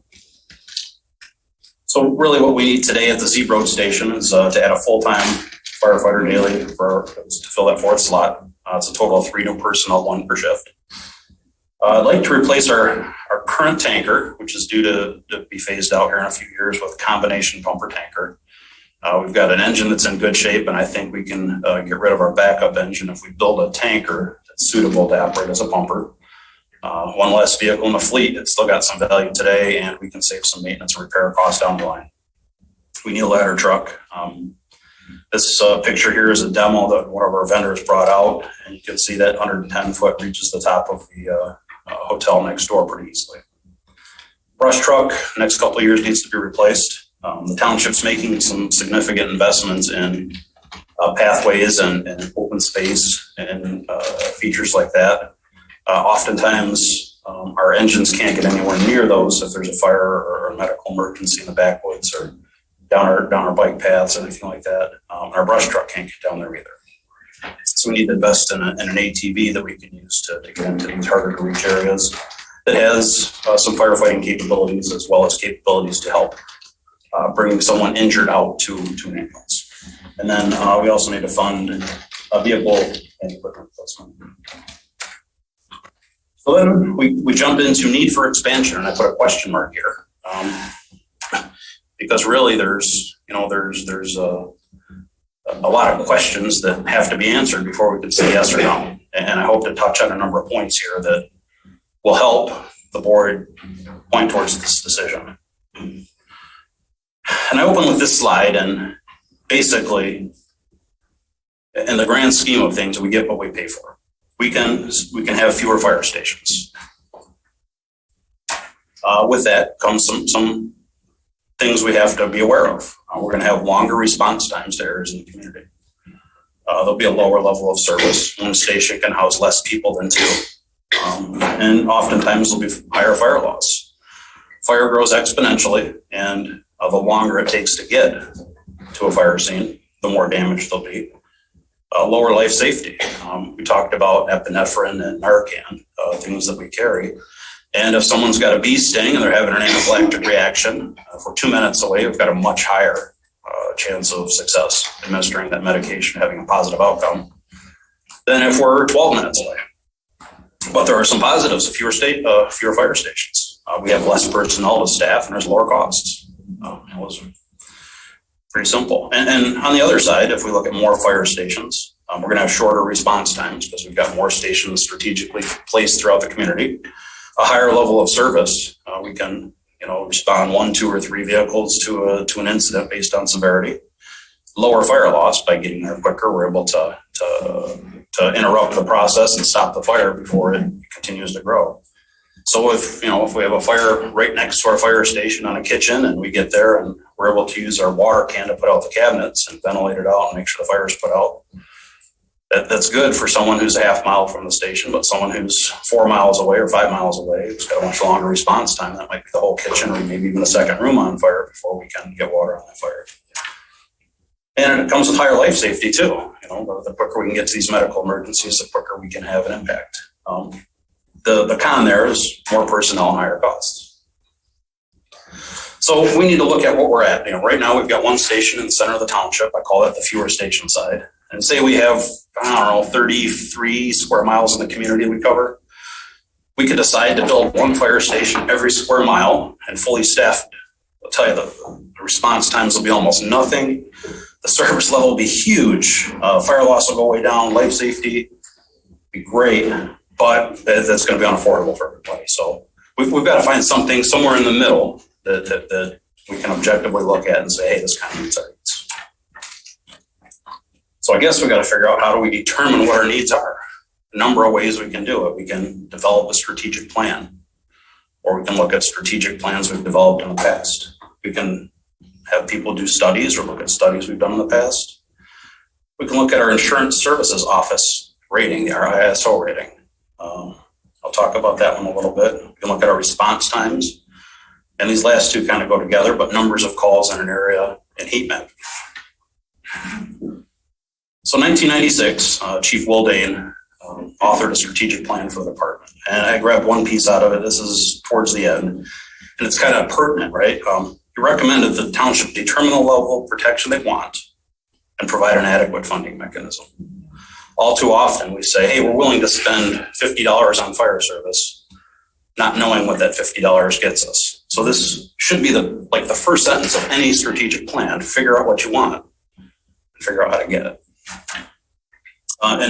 There's a number of studies and plans I talk about. All of these are on the township's website, sciotownship.org, community, fire department. I have them all on the left-hand side there. 2015, Chief Furch and Carla Wortman developed a strategic plan. And the main crux of this is they looked at the years 2016 through 2020, recognized there was a need for a station in the southeast corner of the township. And this strategic plan focused primarily on building and staffing that station. The bullet points on the side there: design and construct a second fire station, hire and train firefighters, and determine what equipment we need to put there. Their goal was to have this building operational by 2020. In 2018, the township received a federal grant through FEMA and hired Emergency Services Consulting International to perform a needs assessment. ESCI is an out-of-state company who reviews fire and police departments, and they reviewed data from several years here in Scio Township. They applied nationally recognized standards to our staffing deployment model, discovered some weaknesses, and made a bunch of recommendations. So the first thing they said is that with the staffing we had at the time, we're unable to meet national standards for staffing deployment. One thing they identified in 2008 was that we can't rely on paid-on-call firefighters responding from work or home to help on emergency incidents anymore. Right now, we're using them to help fill the station to respond to calls, but back in 18 and years before that, when they looked at it, firefighters weren't coming from home or work anymore to fires. Staffing deployment models prevent ineffective interoperability with mutual aid departments. There was a point in time where if one of our neighbors had a large fire, they'd call all the departments around us instead of Scio because we didn't have enough resources to offer them. We're in much better shape now, and in fact, we work well with all our neighbors. And they one of their findings was the need to investigate options to increase staffing levels to align with national consensus standards. So here's kind of the recommendations for future staffing. Establish a staffing of 4 a day. So far, we meet that 1/3 of the time now. Now, mind you, when this was written, we're staffing 2 a day. So we have made some significant improvements, but we've got a little more to go. Replace our organizational structure with one more traditional. That has been accomplished. As we talked in closed session about the firefighters contract, this was accomplished, not this current contract, but the one before. Hire a full-time fire chief. I've had the privilege of serving the community for 2.25 years now. Establish a full-time person in fire prevention. We got that accomplished this last fall with the hiring of Assistant Chief Armstrong. They recommended adding a half-time fire inspector and additionally hiring a full-time administrative assistant. We've got that goal half accomplished with Terry. They also poured over our response data and suggested the second station on Wagner near Liberty was needed. When ESCI did this study, that center red dot is our current fire station, and they looked at where the calls were and put a dot where the station would most effectively serve the most calls. They did not look at what property was available because there was virtually none. Also, they recommended that we prepare for future needs as the community continues to develop. One of those things is to purchase property for a third station and replacement of the Zeeb station when its life expectancy is up. As we know, the community is growing pretty significantly to the west, and if we wait much longer, there won't be much property there, and we'll be in a difficult position when we need to provide service there. Insurance Services Office, or ISO, rated the department in 2019. ISO comes in and they start with a baseline of 0. You walk in, they say, hey, show me your fire department. I start with 0 points, and they start assigning points based on accomplishments. And then they also create a grade with that. Scio achieved a class 6 rating, 6W, in most areas. Class 6, we sit with about 7,000 other fire departments in the U.S. with the same rating. About 18,000 have a better rating, which means lower. So they're a 5 through a 1. And 12,500 roughly have a lower rating, 7 through 10. So the way they look at really 3 things. They look at our emergency communication system and assign points. They look at our water supply, assign points, and look at the fire department and assign points. If we achieve between 0 and 10 points, we're a class 10 fire department. If we achieve between 10 and 20 points, we're a class 9 fire department, and so on and so forth. If we get over 90 points, we get class 1 department. This is important because this rating is used by homeowners insurance companies to help assign risk and determine homeowners insurance rates. We have a higher rating, typically the rates go down, lower rating, typically rates go up.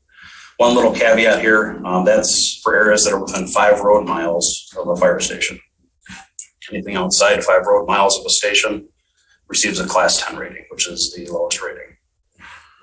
A couple things we just looking at that report from ISO, and we got 48.5 points. So we're 1.5 points away from a class 5 department. We don't have a ladder truck. We get one on mutual aid, so they credited us with 0.6 out of 4 possible points. Our deployment analysis, they gave us 1.42 points out of 10. Company personnel, that's how many people we staff on a daily basis and on our rigs. Just shy of 4 out of 15 points. Training 1.26 out of 9. Inspection and flow testing of hydrants 2.5 out of 7 points, and community risk reduction 2 out of 5.5 points. Just those 6 categories, we left 40 points on the table. Granted, we're never going to get them all, but out of those 40 points, we could have improved our ISO class rating quite a bit. And we're just 1.5 points away from class 5, which is a significant improvement. So I mentioned something about areas within 5 road miles of a station. That dot on the picture on your left is our current fire station. Areas highlighted in yellow are within 5 road miles of a station, and the areas not are outside 5 road miles of a station. And it turns out that our 3 corners, our northeast, our southeast, and our southwest, have class 10 ratings. The highlighted portion on the right-hand side of your screen, we've got a couple of neighborhoods down in the southeast portion with quite a few homes that are class 10. Parker and Scio Church, a couple streets that come off of there, and then up in our northeast section. That's where are the areas that are more than 5 road miles from our station. Something we can look at is response times. We have a goal of a response time of under 6 minutes. This comes from NFPA. We're supposed to meet that goal 90% of the time. 6 minutes is kind of a little fudge on my part. We've got 60 or 90 second turnout time. That's the time from when we get the call to we leave the building. And that's based on if it's an EMS call or a fire call, and then a 4-minute drive time. I just rounded it up to 6 minutes just to be easy. We meet that goal about 42% of the time. We've got 13 sections in the community where we don't meet that response time goal. And our overall average response time in the community is 9 minutes and 13 seconds.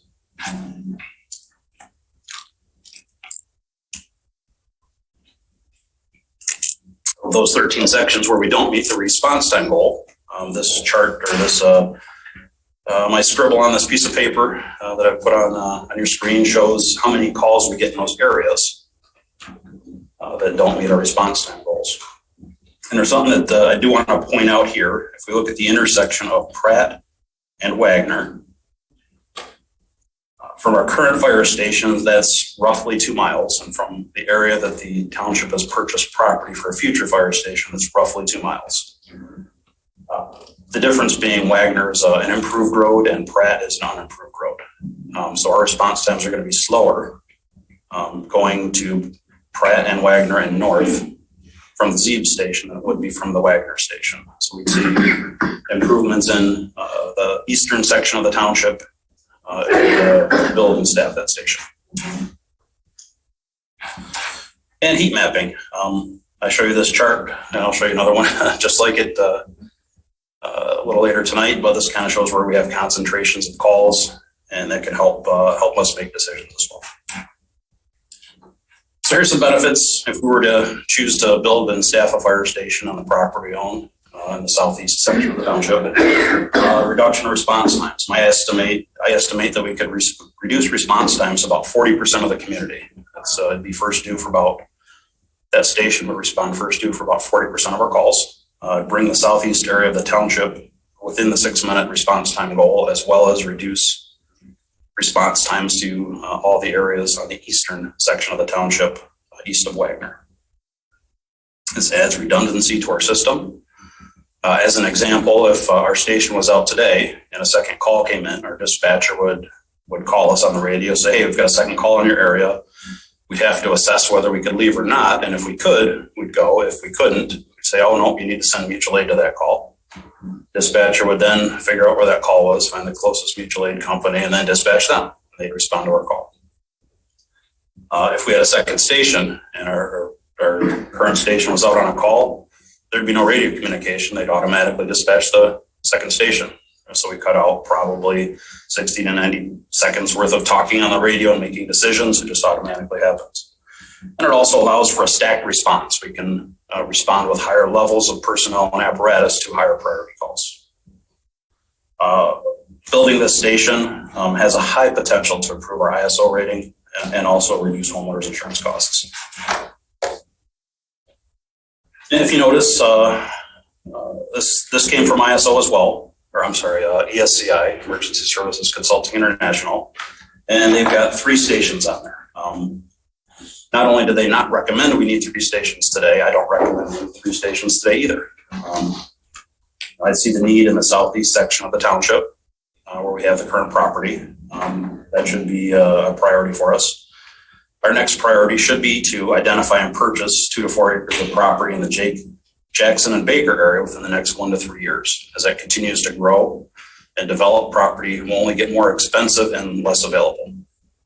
I don't think we need to build a station there now or in the near future. And also we want to consider the next 3 to 10 years purchasing replacement property for our Zeeb Road Fire Station when it reaches the end of its life. ESCI actually put this lovely map together, and if you see, they kind of push the stations away from the center. And strategically, I think this plan here would bring every address within the township within 5 road miles and get them the full benefit of the ISO rating. Chief, do you have any sense sort of what the difference, the impact would be with a different rating for homeowners insurance? I wish I could. I wish I did, but I don't. I've reached out to a number of people who have been unable to answer that for me. I have tried. Unwilling. Well, I think. Who you asked? So I've got my insurance agent's a close friend of mine, and you might. Unfortunately, his response to me was that that's something underwriting figures out. So all he knows is I give them data, and they give me a rate. So So I threw a disclaimer on this one. Please read the bottom first. I am a fire chief, not a construction manager. This is an estimate. All right. So how much and how long does it take to build a fire station? You know, construction plans, I'm guessing ballpark $600,000 for site, for everything we got to do. And it's probably 6-ish months to draft plans. Construction, $4.5 to $6 million. That will go up the longer we wait. Material shortage, prices, inflation. If we look at this 3 years from now, I'd add quite a bit to these figures. And equipment to equip a second station, between $2 and $3 million, depending what we want to do. So ballpark, 7 to 10 million, 2 to 3 years to have a station up and running. My guess, best guess. So here comes the fun part. I thought if the township chose most stations and money was no object, this is how I would build it. Our seat station is limited. We can only sleep 4 people there. So we'd staff an engine there and cross staff it with those people would cross staff a tanker. So if their area went out first for a fire, they would take the engine. There would be a BC called a battalion chief. That's probably a new term for most of us, but that's an officer in charge. That would be the person who's in charge of the day-to-day operations and who's the incident commander on most scenes. Second station, I'd staff with an engine, cross staff with a tanker. Our engine's the vehicle that gets the hose there, that stretches hose, that has the best capability in that respect. And in an area that has municipal water, we'd send 2 engines. In an area that doesn't have municipal water, we'd send our engine with a tanker as backup. But second out would be a ladder truck, because we're going to staff that with 3 people as well. Ladder truck has the ladders to reach roofs, do the rescues. The ladder's typically the company that would go in and search for people on a fire scene, as well as do the ladder work. And then also going to talk a little bit about staffing our rescue with 2 people permanently. This would be a benefit to members of the community, as HVA, still has some struggles getting folks. We would be able to take some of the burden off. We'd be able to take lower priority calls, people that don't need the advanced life support, and begin transporting them. And that would free up HVA to take our more significant or severe calls. This is a most high cost personnel plan. What this looks like, big picture, 45 people, there'd be 3 shifts of 15. When we start getting over 5 people, we start adding more than we need on a daily basis. That helps control overtime a little bit. And it also means that we can let people be off duty without paying overtime. So we've got a lot of people that work a lot of overtime. They get burnt out. So adding a little cushion into the system, about 1 person every 5 is a reasonable thing to do. Sorry, just so I'm understanding, you're saying, so 15, 24/7? Correct. Okay. A minimum of 12. Right, We staff 15 so that people can take off without paying overtime. right, okay, so then they'd be apportioned 8 and 4 between the 2 stations? Yes. Okay. Yep, and then we'd start killing people off the backside. Administrative staff, fire chief myself, full-time administrative assistant. And then this is something that's probably new to us as well, training chief. So right now, we have people on shift that are putting training together. I'm working on putting training together. The problem is in part delivery. We're not getting consistent delivery, and we're not getting a person that's in the trenches working on training, out investigating new methods, and working with our departments on a full-time basis to bring back the best training. Our shifts are getting trained in consistently. Right now, our goal is to get basic training and making sure everyone's getting at least the hours. Adding a training chief would get the quality along with the quantity. Additionally, this person would be in charge of reviewing our fire and EMS reports for quality assurance and make sure they meet all the state and international requirements, and help improve report writing that way. And then ideally staffing the prevention staff with 2 full-time people, assistant chief fire marshal and a full-time inspector. I estimate that would get us through our buildings about one and a half years on a 1.5 year cycle. This slide I added in today. My ballpark costs, and I'm not a budget guy, but this is an expensive plan. You know, I'm guessing this is going to cost us somewhere in the neighborhood of $7.5 million. That's what our tax would look like, 5.5 mils roughly. But this would meet our needs for the next 15 or so years. I would say this would even, when we needed a third fire station, meet it with the staffing. At some point in time, we're probably going to need a station down there, but you know, in this plan, we've got an engine and a tanker staffed. I think we could just move those 2 vehicles down to our third station and not have people. And Chief, have you considered in this option 1, looking out about 15 years, I want to confirm you've considered the new developments that are in the approval process? Yeah, this looks at what's coming and what may potentially come as well. Okay. Yeah. So staffing wise, we'd be good. We need to build a new building in say 12, 15 years, then move some equipment and people down there and we'd be pretty much ready to go. Highest cost option, clearly. Staffing option 2, our Z Road station looks the same. We've got an engine and a tanker. They're staffed by the same 3 people and a BC. This one looks a little bit different at the Wagner station. We say, look, you know, a ladder can generally do most of what an engine can do. So maybe we run that out first on our fires in that area, back it up with a tanker from the Z Road station. That eliminates some vehicles from our fleet and a lot of personnel. And then additionally, staff that rescue it too. This plan's pretty solid. It meets our minimum MIOSHA 2 in 2 out requirements at either station at all times. And it also helps take some of the burden off of the ambulance company. With this one, we're looking at a little less people. Shifts total 33 in suppression, 11 per shift with 9 scheduled a day. Kept the administrative staff the same and prevention staff the same. The full-time fire inspector backing up our assistant chief fire marshal. That drives down suppression costs quite a bit. Building costs go down a little bit too, because in that building we included equipment replacement, vehicle replacement. There's less equipment, less vehicles to replace, so cost goes down. Total ballpark, 4.25 mils for this plan. And that meets our needs for probably the next 10 years or so, until we need to look at a third station. And that's just a guess. It could be 8, it could be 14 before we need a station on the west side of the township.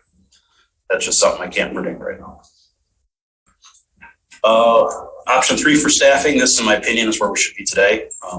We should have a station on Z-Pier staffed with an engine, cross-staffed, those people cross-staffing a tanker, a battalion chief. And then this one, we drop our personnel off the rescue on a permanent basis. We only staff that rescue when we have everybody on duty. So this would typically look like an engine and tanker at Z with 3, a ladder and a tanker at Wagner with 3, and then the rescue when we have everybody on duty. Cheapest, even less personnel, 24, got 8 per shift, 7 on duty a day. I'm still encouraging the board to consider a training chief. Regardless, I think it's a huge step forward for development of the department. And then this also meets what ESCI recommended, a part-time fire inspector to assist the fire marshal. Drops our cost even further, and you know, I see this meeting our needs for the next 4 to 7 years. You know, I think there's going to come a point in time where we're going to have to be more involved on the medical side with transporting, and this is about where I see it coming. Somewhere in the next 4 to 7 years, where it's going to be a necessity for the community. So, how do we move forward? I'm going to circle right back to Chief Dane. We got to figure out what we want to do and how to fund it. We need to establish a millage rate that's going to operate our ZEB station and build a second station over the next 2 to 3 years, and then fund it operationally into the future.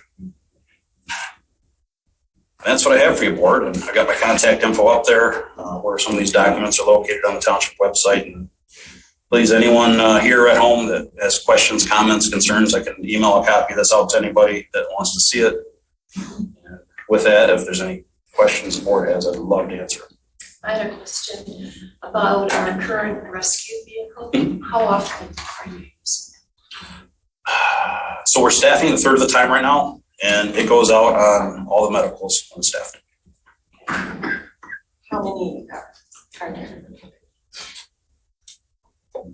For right now we're sending it, and again, when staff, it's going on 100% of the medicals, 600 calls a year, 700 calls a year, all the car accidents. And I'd bet if it was staffed 24/7, it'd go on about 800 calls a year. Chief, I just want to state the obvious that the option 3 was still 2 mills above what we currently have. So My estimate is, if we were to fund vehicle replacement properly and the staff we need for our Crocker station, another $500,000 just above that station. So this was a great presentation, and I'm really glad to have this conversation opened up. I think we have a lot of work to do to figure out what level of protection we need. And I think it that's the right order. Chief Dane and you bringing it back to us to say, where do we want to go, and then how are we going to get there? And I believe that's really how the SAB is supposed to support, offset the real costs of fire protection. So we need to decide what kind of fire protection we want and what are those real costs going to be.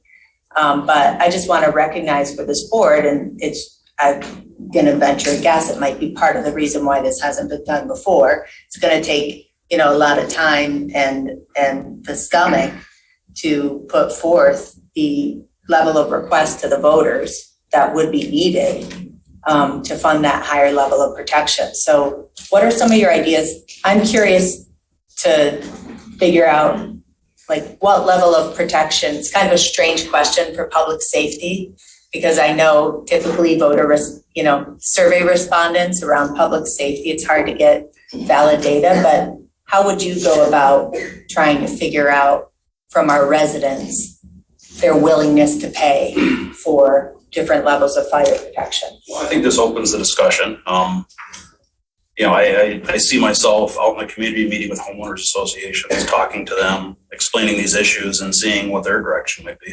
Mm-hmm. That translates to my knowledge, but I mean, it has to get back to the board, and because ultimately it's the board's decision. There are other members of the board who have questions for the chief. We did build this as a public hearing, so I think to honor that, we should open up an opportunity for members of the public to comment if they choose. So let's open the public hearing at 9:05. Are there members of the public who would like to comment on the prior presentation?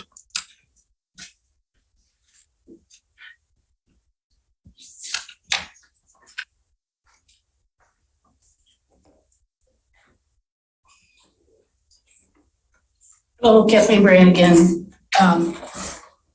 I just want to say I'm very supportive of fire stations in general. I mentioned in the past, my father was a World War II veteran. I'm the youngest of 6. My father was a volunteer firefighter, meaning he didn't get paid for anything, but whenever he wasn't working to take care of his family, he was at the fire station. The fire station was very close to our house. I practically grew up in that fire station, as well as some of my close siblings. So this is essential service, I see it as. I have a question.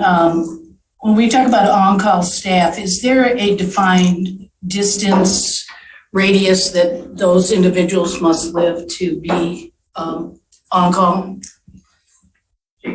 No, there isn't. So we could have folks in Scio Township that could work for Ann Arbor Township? Potentially? Potentially, yes. And Ann Arbor Township is actively seeking paid on-call staff. I've seen that sign off Plymouth Road for a number of weeks now. I want to commend Chief Hood on the new program for fire inspection. Obviously, that increases safety as well as a little bit of revenue, which is a great thing. I want to know if anybody knows how are businesses currently assessed for our current SAD fire special district? Are they assessed differently than residents? No, because it's assessed against the taxable values, Okay. or whatever that is. Thank you. And does the DDA take any of this money for the fire special? That's maybe, I'm saying no. But they do for other villages or for millages rather than special assessments? Except the pieces of the millage that you can't. I mean, there's some very specific requirements, like debt service, those kinds of things they cannot capture. Okay. I also want to note that I did pay close attention to the maps, the heat maps, the response time maps, and I noticed that I personally live in the second highest area of response, which exceeds the 6-minute target.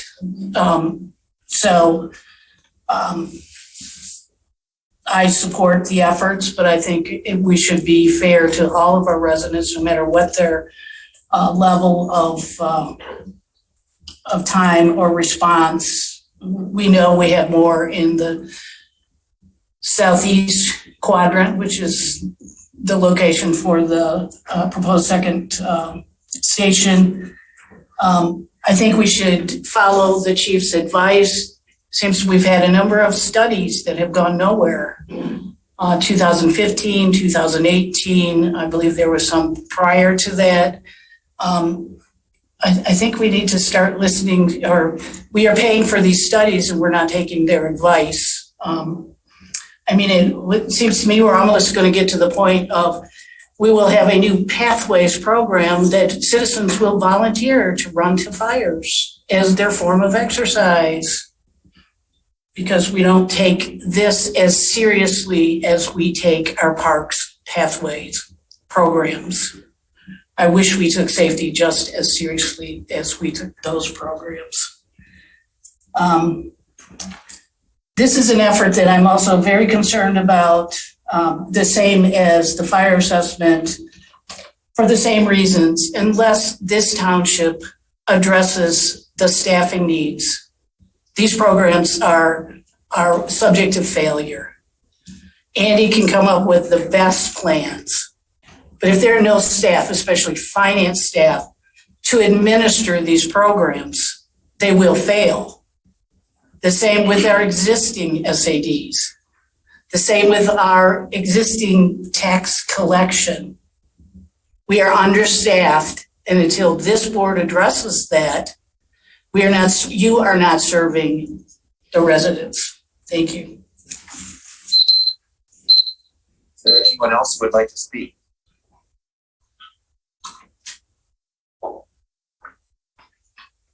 Got the right glasses now, so I'm not gonna squint at you. Regarding the plans and whatnot, I do have some questions for Chief Hood or whomever. We have, I think 9 full-time firefighters, and I don't know how many on call. What are the incentives to? 5 on call. Chief, feel free to sit up here at the table if you would.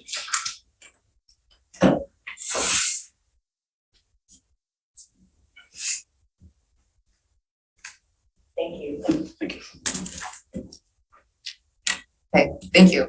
So there's certain levels. There's seniority, I'm assuming, just like in regular. So we have, and I know we had a female firefighter, Taylor. Correct. Okay, yeah, and she was here for a short period of time and then went to Ann Arbor. Correct. So knowing Ann Arbor, they do have a higher tax base, of course. So what do we have in place to keep our firefighters? So especially the new ones, because are they coming through, getting trained, and then going to higher paid municipalities or? So Taylor was one of our paid on call firefighters. She worked part-time shifts. Okay. And coincidentally, she was trained at Ann Arbor Township, worked for us, where she could work some shifts while she was looking for a full-time job. We could not give her full-time? No, we do not have positions available. We have only 9 positions And that's it. that are full. But it sounds like from the plans that we really need to have 2 more, So my estimation is we need 3 more on staff now. 3 more. Full-time. to make sure that we have enough on On duty each. daily. Okay. And regarding, so what are the incentives that are attractive to our firefighters? Do we pay extra for if they have an education, bachelor's degree, master's, or anything like No, we that? do not. I don't want to speak out of turn, but I think we try to design our pay and benefits package to be competitive. Okay. We'll be talking more about that later in the meeting. Okay, good. All right. So got to take care of our safety. Thank you. Are there any other comments during the public hearing?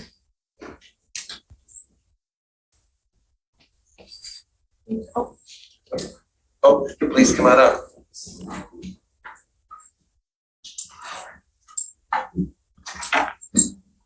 Question and answers with Chief Hood. And it does look sort of like one of those. I know, it's nice. I like that. So I think most of us agree that we lost Mr. Riley, who was a great talent. I want to make sure the same thing won't happen to Chief. I believe from what I have noticed that Chief is above the fray.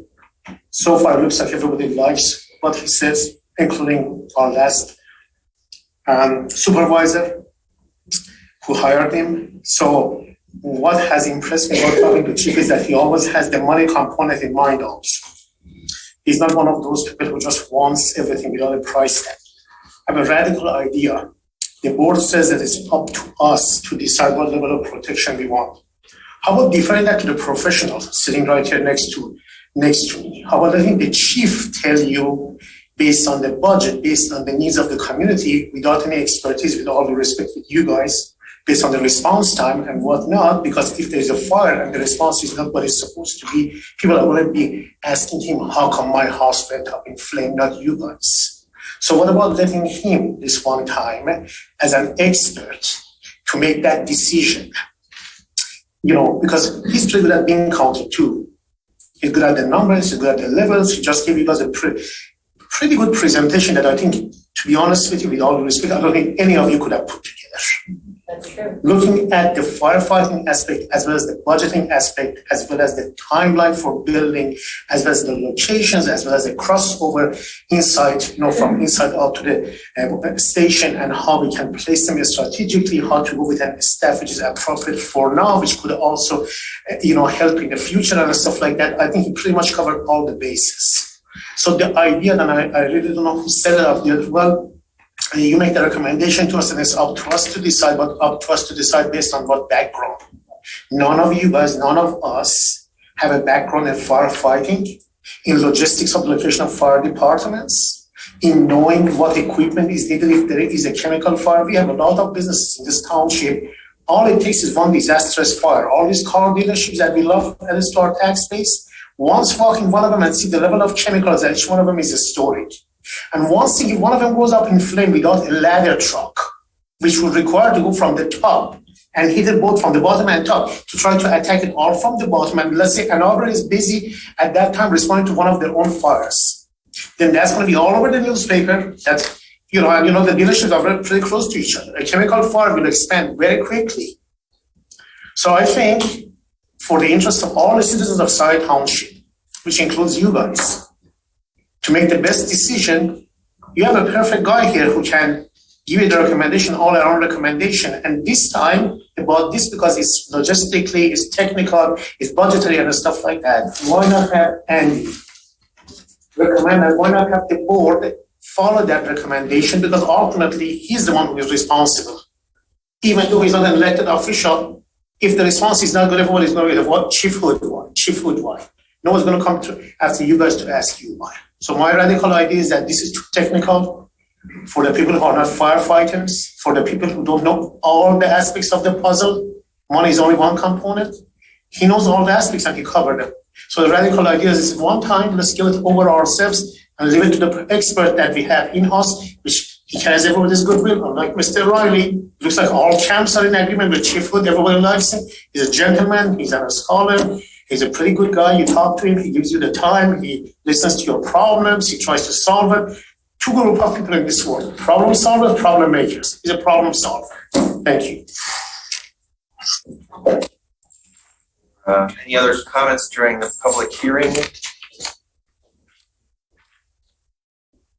In that case, We have some online. we do have some online. Pam Boyd, followed by Rob Pattinson. Pam, you can go ahead. Thank you. I want to say thank you to Kathleen for her comments, especially the staffing problem, that yet again, we have another department that has a staffing problem. Chief Hood, this presentation was absolutely excellent. Please never resign. I'm still upset at the loss of David Rowley, and oh my gosh, I couldn't lose you too. Your presentation, you were the messenger, and the message is an expensive one.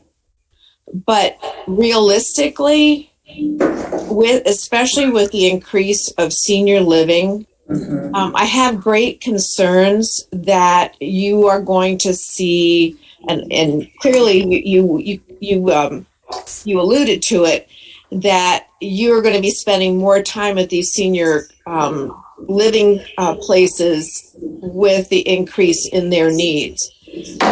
But at the same time, I also see that our clock to get you what you need to do a better job of protecting this township, you're running out of time. Because these buildings are, the one on Jackson Road, they've broken ground, and 4-story buildings, we're going to get more and more of them, and you don't have the equipment. So this is a time of the essence, I believe. And you know what? I think I'm really disappointed that there are not more residents. I'm really disappointed that the township did not make a better effort to get the news out that this presentation was happening, to get more people to hear what our township needs. You do all this parks and pathway stuff and yada, yada, yada, and Scooby-Doo, but this is what saves lives. And this is important. So, Chief Hood, again, thank you for this. And I will do my best to pass around your presentation and try to educate as many people as possible. Thank you very much. Rob Pattinson. Rob, you can go ahead. Thank you. Rob Pattinson, Scio Township. My first reaction to that excellent presentation was how lucky is Scio Township to have Chief Hood as our fire chief. Thank you, sir. I would like to see a cost analysis of how the insurance rates would go down with a higher score and how that would be offset or how that would offset the increase of taxes with an increased millage. It would take some work with an actuary, but I would be very curious to see what the real world cost to homeowners would be for for the three different options. Thank you. In that case, we can close the public hearing at 9:21. Thank you, Chief. And thanks, members of the public, for participating in the two public hearings. That brings us to reports. We have regular reports. Shall we start with the administrator? Sure. The first thing I'd like to just say is to make an announcement that the scheduled Budget and Finance Committee meeting for 10 o'clock Thursday has been canceled. There's no information that needs to be discussed at that committee that could ultimately end up requiring a decision of the board. So there's some other things, and we can't get all the members available for that meeting either way. So I just wanted to to announce that that has happened. I believe you've already, the clerk has already removed it from the website. Yes, I took the meeting off. The next thing one of the candidates, we've been actively seeking a finance director to fill that role. We had 3 initial interviews. One of these candidates backed out or was asked to be removed from consideration, who had substantial experience with BSNA. That's our primary software package for finance and many other applications or many other departments. And since we are attempting to get the books closed so that we can prepare for an audit, for any board member that doesn't know, we had to cancel our target date of June 1st to provide trial balances for the auditors, and then the actual audit to begin on June 6th. So at this point, we don't have a new schedule yet. They were more interested in having a really realistic target of when we'd be prepared, and then they would get us on their books. They're very busy, and they've got audits going for several different units. So as soon as we know when a good target is and a realistic one, we will then ask Plant Brand to get us back on the schedule. In that regard, this one candidate who backed out of consideration for the finance director was interested in doing essentially some side work, some professional services. I was quite excited. I did some background checking, not official background checking, but I wanted to make sure what some other finance folks thought of his credentials and his ethics and things that we would demand. And I had some good reports that for what we were interested in having him do, he would be at least an acceptable candidate. And I would just say, I think he's outstanding. He's got 30 years of public finance experience in Michigan, local governments, CPA. Right. And I've spoken with him already, and he's interested. He has a full-time job still. And so he would have to work in this endeavor. This project would require more or less after hours. And just briefly what this project would look like, he would come in, work with existing staff, generally speaking, our finance manager and our former finance director, now the deputy treasurer, deputy supervisor, and work through all the entries that they believe should be made, come to an agreement as to what journal entries need to be made, what reports need to be run, then report back to the clerk, who's ultimately responsible for all the journals and general ledgers, that this is what needs to happen. The clerk has said she then would direct this same individual to then make the entries. We would have to grant access, network access, and BSNA access for this person to do it, which incidentally, it would require at least a basic criminal background check if we're going to ask somebody to or give access to our networks. So I think this is all very doable. Ultimately, what would happen is he could then, in working with our accounting staff and with our clerk, he could then prepare the necessary year-end reports so that we can then reschedule the audit and not have it essentially late, as we had to do this last year. I believe it was extended, if I'm not mistaken. So hopefully we can get that done and into the state on time this year. I think that's really important to make sure that essentially our credit rating doesn't go down. And that at least from the state standpoint, that we are fiscally doing things properly.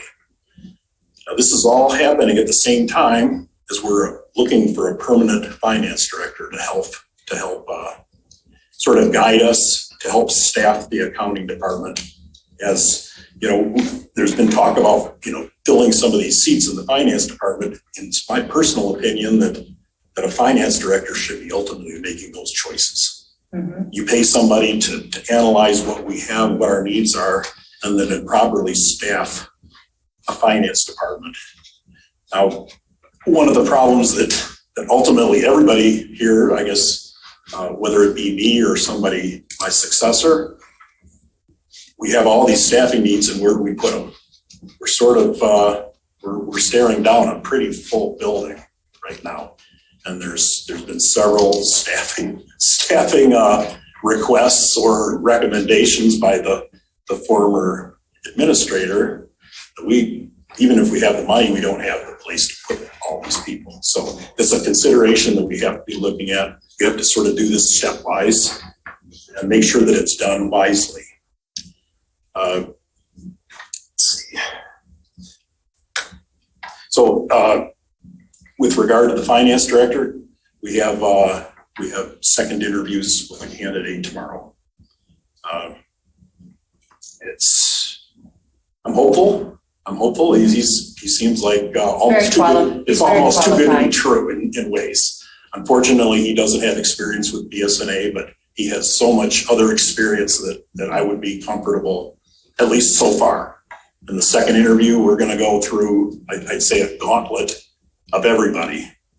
The finance manager, the deputy treasurer, all three of the officers, and myself will all have a one-on-one to ask whatever questions we want and find out if this looks like a good idea or if there's some red flags. Either way, we want to know so we can make an intelligent decision and make a recommendation to the board if we choose to go forward with this person tomorrow. We're still hoping that we'll have a few others that we can compare with. So we'll continue looking. But I don't want to hope too hard to wish too much, but if we're lucky, we could find somebody to kind of take the reins of the finance department and help move us forward.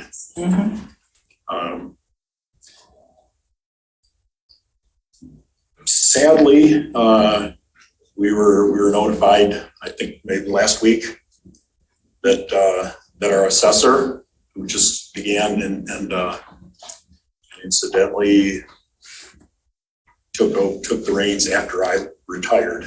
Last August. She gave her resignation notice that she's going to another municipality. She's been wonderful to work with. I enjoyed the little bit of time that we had in the overlap before she left. And then the month or so that I've worked with her when I was back here as the interim administrator. So she will be missed. And I just wanted to announce that we're having just a brief a breakfast. She was not available for her last day effectively is Friday. I guess officially isn't a Monday, but Monday is actually a holiday. So Friday is effectively her last day. And so she already had lunch plans. So we're going to have just a little bit of bagels, pastries, etc., coffee around 9 o'clock on Friday. So anybody that wishes to come in and say so long to Warsha and wish her the best.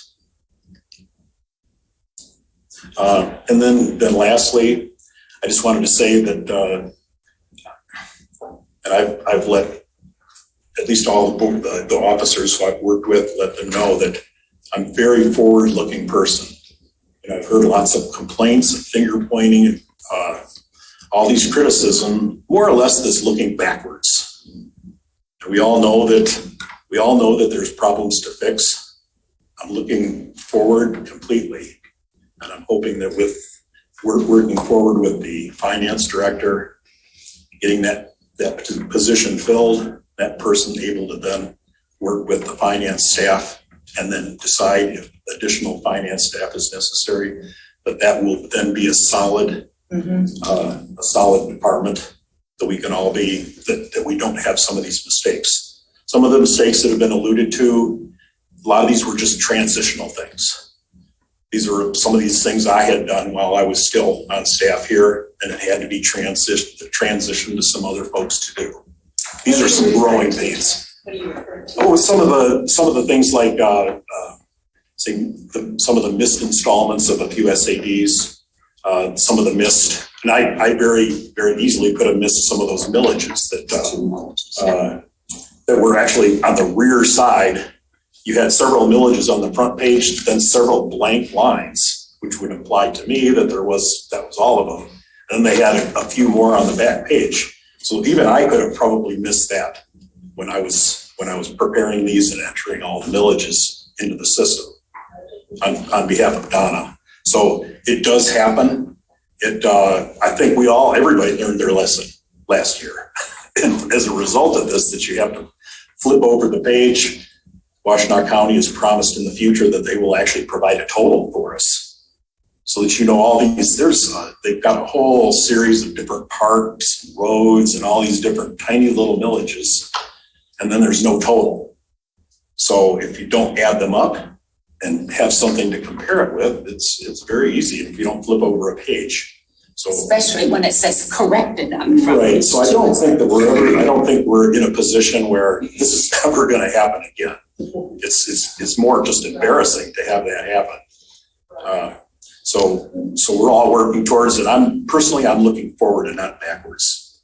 I'm not interested in pointing fingers at anybody. We're just going to try and fix it and make sure that it doesn't happen again, and that we have a solid move forward. And just very lastly, the financial health of Scio Township is very good.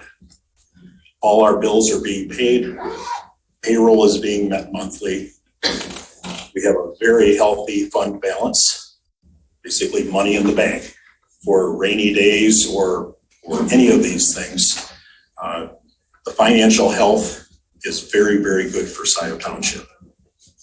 And I'm not concerned in the least bit. And I don't think any of the credit companies should be concerned either. And now it's just a matter of bringing the proper people and the proper procedures into play moving forward from here. And I think we all have an organization we can all be proud of. So, and that's it for me. I do have some follow-up questions. Sure. You spoke about bringing in this former finance director candidate who's interested in doing side work. Yep, this would be professional services in addition to his full-time job. Okay. And then you described what he would do would be working with the people doing journal entries. Yes. And what would he be doing in terms of Jessica and helping Jessica? Right. But the preparation pretty much priority right now. So, well, I just want to clarify, right? Because I think there might be some questions on he's going to help some people do journal entries.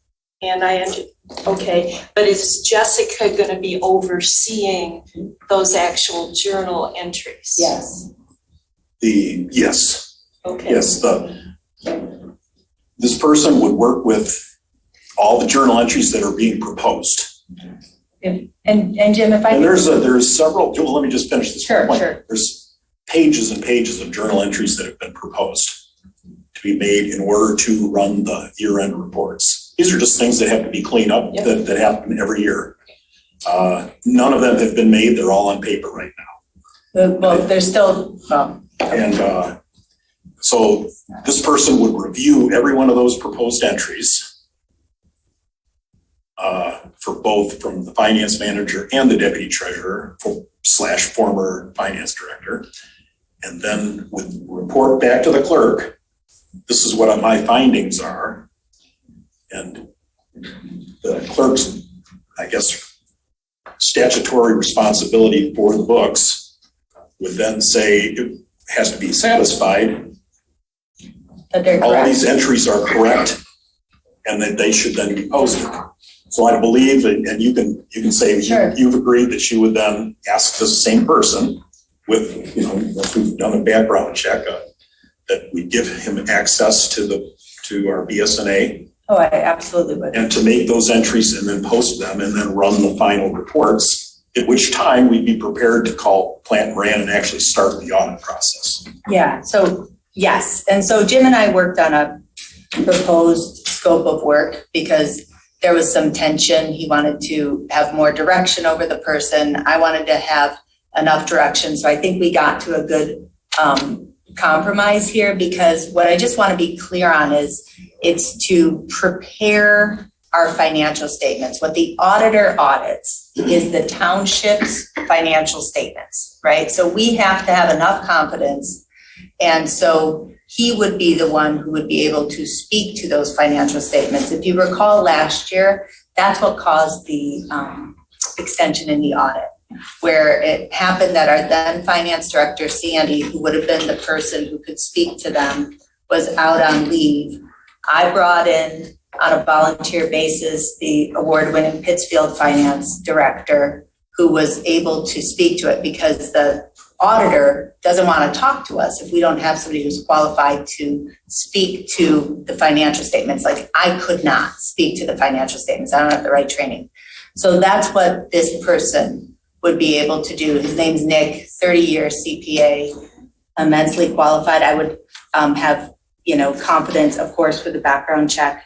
So he would help to prepare the financial statements and any closing adjustments. And those are the final reports that we print out. And then going forward, if the auditors needed to talk to him or anything. But I just want to clarify, because I know at our last meeting, there was a lot of talk that I was bristling at around, what do we do to make Jessica feel comfortable with this stuff we already did without her authorization? And I was like, no. So Jim and I have come a long way, and we have a good proposed scope of work that I'd be comfortable, and Will and I would sign a contract with this person. Okay. So we'd all be in agreement. Okay, I had a couple more questions. Jim, Amy Sell talked about this MMSA, 8 hours of free support that they could provide to Scio Township. What has happened with that? I've had one meeting with two of these individuals last week, and they were going to then prepare kind of a proposal that would then go to the board. It was kind of trying to decide whether we wanted this to go to the entire board first or to go to the officers. So it hasn't really been decided, but I'm meeting with them again tomorrow morning to have a look at the proposal. And then probably the three officers and I can discuss how we want to move forward, or see if we can move forward with some of their ideas. Great. So yes, I was very excited to have them, this resource available. But I mean, these people, one was, I think, the former mayor of Lansing. And then the other is just recently retired administrator for the city of Brighton. So just our short conversation, I got a wealth of information and how some of the issues that this board has been struggling with, as far as how to work together, how they have handled some of these things. And this is really what I was interested in, them being able to provide for the board. So I'm actually quite excited, and I'm hopeful that this bears some fruit. Okay. I think we all would. So a couple more questions. David Rowley prepared a final report when he left. And I had commented previously that as a board, as a group, all board members should participate in a discussion about his recommendations. And I don't see it on the agenda. I didn't try to add it to the agenda for tonight. But I think that this should be on our agenda as a discussion item. Or maybe a work session. Or a I work don't know. session, yeah. I mean, he has such valuable information to share and such a wealth of knowledge. And it behooves us to take advantage of this report and discuss it at least. Right, and that I guess that's really not, I've only spoken with them on phone for a few hours, so it's not my really place to make that Well, as decision the or call. administrator, Now, as the administrator, to try to I help do facilitate. review when it comes pertinent to what I'm doing, because it's great to have somebody, if I see the previous administrator has recommended this, and I think this is a good idea. I think it's sort of a support that I don't have to do quite as much work. So I think it's really nice to have some of these opinions. And some of his ideas his recommendations were supported better than others. But, you know, it's a starting point. It certainly is a starting point, at least for me, to know that if I agree with something or I'm wondering if this has already been addressed by the previous administrator, and I think this needs to happen, that's like two of us. I would feel much more comfortable moving forward, even if there's not a lot of support. I'd like to keep this Or on moving. that, Well, I should say. I do have another question. Well, go ahead. So, you mentioned that you would require a basic criminal background check on any staff who would work with BSNA software. I would do that too. Yeah. Okay, is that standard? I couldn't really answer whether it's standard, but I think it would be We haven't had any staff. very imprudent not to. So, If you're going to give access to somebody, okay, because any new employee, we require at least that. so with the, any employee that you would give BSNA access to would have had some kind of a background check or criminal background check. Especially if they're brand new. Somebody who's never been with the organization or had access. Well, what if they've been with the organization but never had a background check? Sometimes you take their past work as a background check to begin with. I guess I would know how you would make that decision and distinction. Like, what's your HR training, Jim? I think you know that. I know, but that's my thing. Well, then it's a loaded question. Okay. I think we've spent enough time on the administrator's report. Why don't we have the report about Gelman? Okay. You have it here. This is actually going to be kind of a long report. So, the third round of homeowner well testing was conducted on May 16th. 27 residences were sampled. The township received the data last week. Letters notifying the homeowners of the results were mailed last Friday. Will, Jackie, and I have had a meeting with Bill Stapleton and Keith Gadway, our scientific consultant, on the results. We expect to have data to announce by the end of this week. A press release is being prepared, and I'm not going to say much more about it right now, because the letters notifying the homeowners just went out on Friday. Not everyone has received their letters yet. The wells that were tested, right? Correct. All the residences for the wells that were tested will get letters.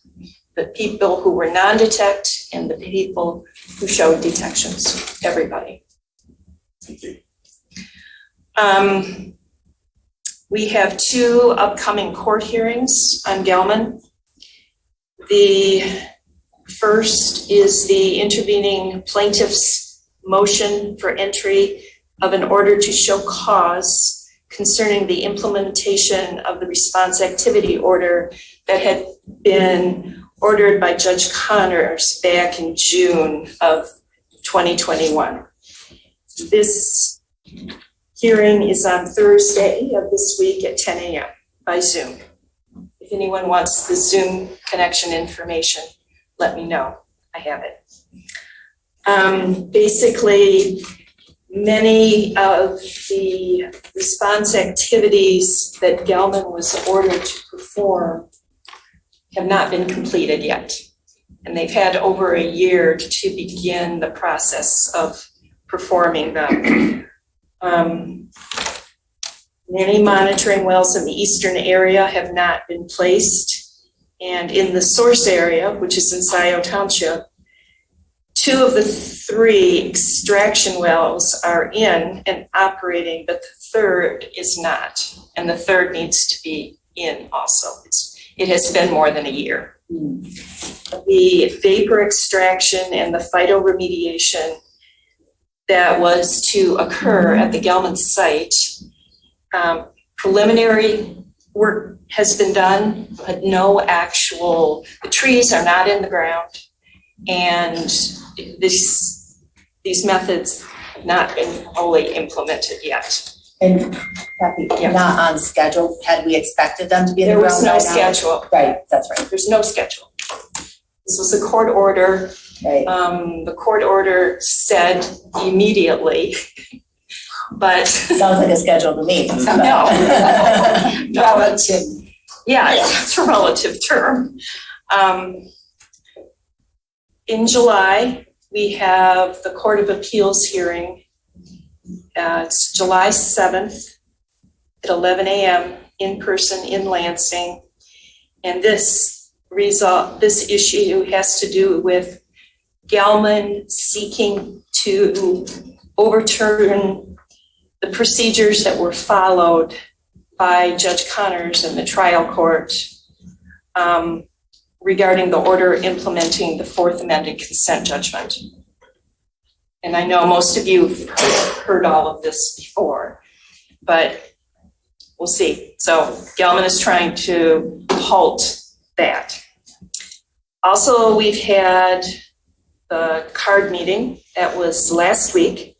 At the CARD meeting, we got an EPA update from Nuria Muniz, who is an EPA employee. And the EPA has requested access to the Gelman source area to start to do immediate testing right now. So that's going to be happening in the next couple months. On the county website for the Gelman area, there are frequently asked questions. And the county is now listing 3 testing options for dioxin that individual homeowners can contact these labs privately. So those 3 labs are listed there. One of the labs is called Simple Lab, and they will do the individual homeowner well testing for $155. You must specify the 522 method. They will send it down to Pace Analytical in Florida. So they're kind of doing what Quantum Environmental had done. And I just learned about all this at the CARD meeting. That's a great resource. Yeah, so that's why I'm sharing it. That's it. I'm Gelman. Thank you. Clerk's report. Sure, I have three parts. The first is elections, August 2nd, state primaries upcoming. You may go to the Michigan Voter Information Center, the Secretary of State's website, to view a sample ballot to see who's on your ballot, or you can come to Township Hall.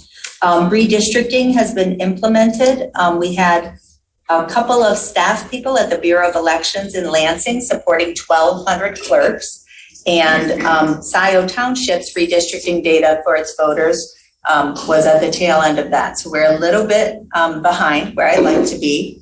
That said, Print Tech has done a great job, and hitting mailboxes late this week or early next should be a letter to all 15,011 registered Scio voters. Inside of it, it should have a new voter identification card for you with your new precincts, districts, polling places, all of that. Concurrently, we have 7,500 of our voters, that's 50% on the permanent absent voter list, meaning I automatically mail them an absent voter application. Reminder, anybody can apply to vote absentee. You have to apply each election. You can do it in person or online. And we have ballots, they've arrived. We're starting to get them assembled. We will start mailing out ballots beginning Thursday, June 23rd, replying, of course, in the order received. So we send them out by mail, or we can hand them to you in person. We cannot hand them to your spouse or anybody on your behalf. So please don't ask. Special thanks. No, you can ask anything, but I'll say no. Special thanks to Mary Gillis, Deputy Clerk, who put in a ton of work on redistricting. And I want to welcome Sherry Sabah. She's a Scio resident and a new clerk's assistant who's going to be helping out in the office with all of the absentee ballots. Want to announce too, the nonpartisan League of Women Voters for the first time is shining a light on Scio Township. And there is a trustee forum. I believe it's happening this week, and it'll be recorded on Zoom and be available on their website for the one township issue that is on this ballot, which is the township trustee seat. I want to note as well, those in the Dexter School District have a proposal on the ballot for a millage through the school district. Those in the Ann Arbor School District do not. Second part of the update is an update on the status of the records. Again, we talked at length last board meeting regarding the board, Jim Murdy's taking of control of the 8 financial management modules of BSNA, which were in my custody and control until May 13th. We made some progress and reported on that. Some return of control has been made on May 24th and May 26th. It's still not fully resolved. And so I think Jim and I have gotten to as much agreement as we can. I want to give a report to the board and to the public about the status of the accounting records, which legally should be in my custody and control and are not currently in my custody and control, which gives me, of course, great concern. I can't know if there's any ongoing or unauthorized access. I don't know regarding the 8 financial management modules of BSNA. Currently, I don't have the necessary permissions to be able to fully verify the township records. I can see some changes, I can't see all, so I can't fully tell you here tonight that all of our accounting records are in fact intact. I can't fully tell you tonight that they are fully protected. I do now have administrator permission for the BSNA General Ledger module, one of the 8 modules under my custody. But I still have not had restored the administrator permissions for the other modules of fixed asset, payroll, AP, purchase orders, utility billing, MR, and cash receipts. And as long as the board continues to permit Jim Murdy, the administrator working at the board's direction, to have enterprise administrator access, he can and may continue to overrule, undo any changes that I make. And so while Jim and I have had very good communication and are in very good communication with each other, we're certainly have this issue far from resolved.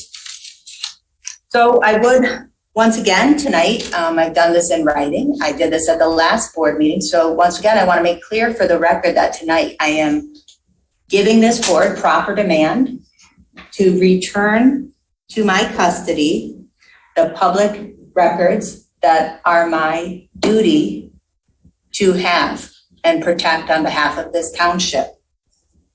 I am properly demanding that this board as a whole do so, and I'm going to properly demand that each of you, Jim Murdy, Alec Jerome, Will Hathaway, Donna Palmer, Patrick McLaughlin, Kathy Knoll, and Jackie Courteau, please return the control and custody of these public records.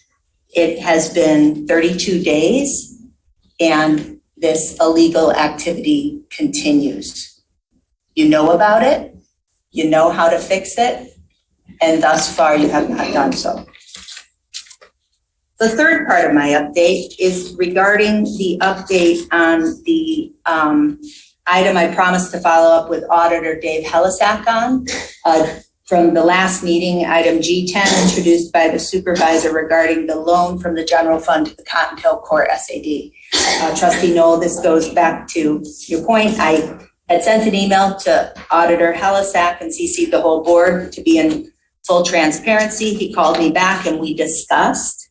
And certainly he had suggestions about how to correct all 4 or 5 of those because they're not technically transfers, the wording, a lot of the things that were raising questions. He would have some advice on how to do a little differently. But I think the most important thing is we were talking about the Cottontail one, and as you all saw, I'd sent the comparative balance sheet and the GL activity report for Fund 410.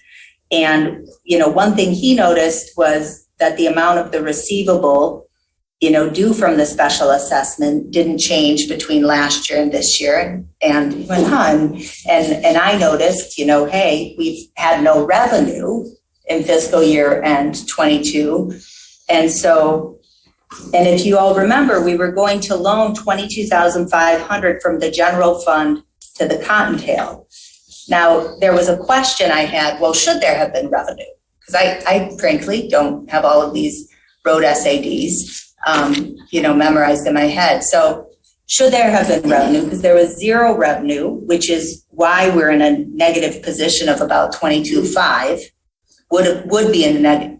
We currently are in a position of negative 22.5. We have zero revenue. So Auditor Helisack said, well, hey, maybe it hasn't been distributed from the tax account. Maybe is there any chance it wasn't collected?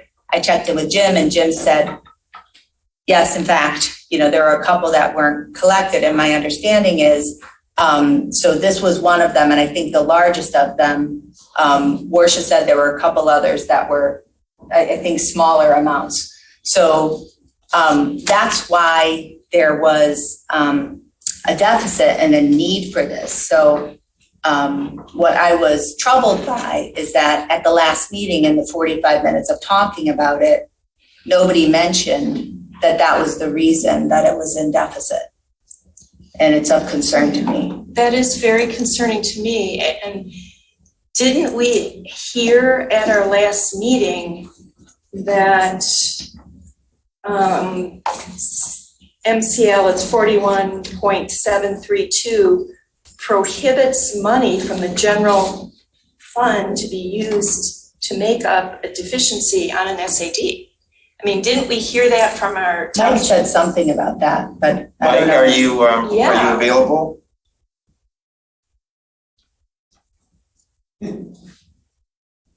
Here, he's on.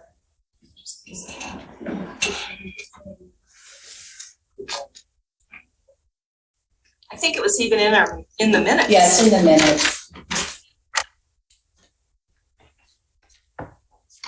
So Kathy, can you repeat that question? Okay, so at 188, section 41.732 prohibits general funds from being used to make up deficiencies in an SAD. So that's what you said. Yeah, and that's generally true. Although I will say this, Act 188 allows you to defray public improvements in whole or in part. What that means is, at least for public improvements, most of the public improvements under Act 188, you can defray those costs in whole or in part. But all of that is set up in the resolutions approving the district. So when you set out those resolutions, you are setting up that special assessment district in conjunction with the estimate for plans and costs and expenses for the public improvement. If those assessments then prove insufficient, then you have an obligation under the statute to make additional pro rata assessments to make up the deficiency. And that's what the statute says. Is that what would need to be done in this situation? Because apparently there was no revenue generated on the Cottontail SAD that whole year. Yeah, I don't quite understand that, how you could have no revenue generated. Because it wasn't, Mike, it was properly assessed, but I believe this was one assessment that was not properly billed on the winter tax bill. So there was no revenue asked for. So when it says insufficient, it's insufficient in that we didn't bill for it and then had $22,500 worth of expenses this year.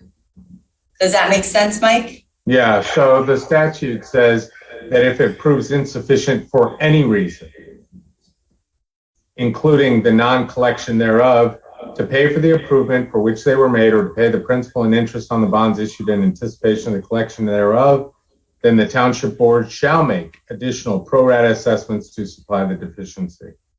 Okay, so Mike, had you reviewed item G10 before it came to the board 2 weeks ago? No, Had any attorney reviewed item G10? I can't answer that. Sorry, I was asking Will. Oh. No, I don't think so. Okay, that makes more sense. Because I don't think that would have been legal. It sounds like it would have been blatantly illegal and to do that. Well, sorry, blatantly illegal to do what? To transfer money from the general fund to pay for Cottontail SAD costs. Well, I don't think that act in and of itself is unlawful. Like, you could spend general fund money in anticipation of the collection of assessments. But now I think you have an obligation to bill those assessments and collect that revenue to pay those expenses made from the general fund. I see. So the obligation for the additional, and I think, and we've misused this term too before. I've heard us when we were trying to figure out, because there's the assessment and then there's the billing each year of it. And what we missed is the billing. Is that correct, everyone? I believe that is correct. It's the installment. Okay, we missed the billing of the installment. Right. Great, thank you. Well, I'll have to check into it for sure, but I understand there was a couple that when we were pulling across, as we talked about it, they didn't come across. What do you mean they didn't come across? Well, when you're, Jim, please help me explain this, because I've only done it once and there was 4 of us looking at this. We have.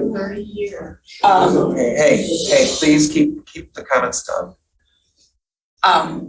Yes, we have, there's it's called a special assessment module, which is where we handle every one of these special assessments that are, even the ones that are, 1 year only, they're entered in there. It's part of the tax, it's a special assessment role. It's a special module, so Yeah. these are the roles. When people choose to spread these out over 10 years, which means that they haven't paid in advance. Several people choose just to pay these things off right away. If they choose to spread this out over 10 years, then they get generally 10 installments on each of the 10 successive tax bills, or winter tax bills. There was apparently 3 that didn't make it across. There's a process where you calculate the installment in the special assessment module, and then you transfer those installments over the tax system to appear on the winter tax roll. On the proper properties. On the properties. Well, So Portia mentioned 4 that she had discovered. It wasn't her job, but in the course of doing something else, she and Andrea discovered, I think, in Baker Heights, Park Ridge, and what was the 4th one, Jim? I don't recall. Okay. I thought there were 3, but as I said before, we have until, this is very easily, we can certainly fix the problem and make sure that all the revenue is collected.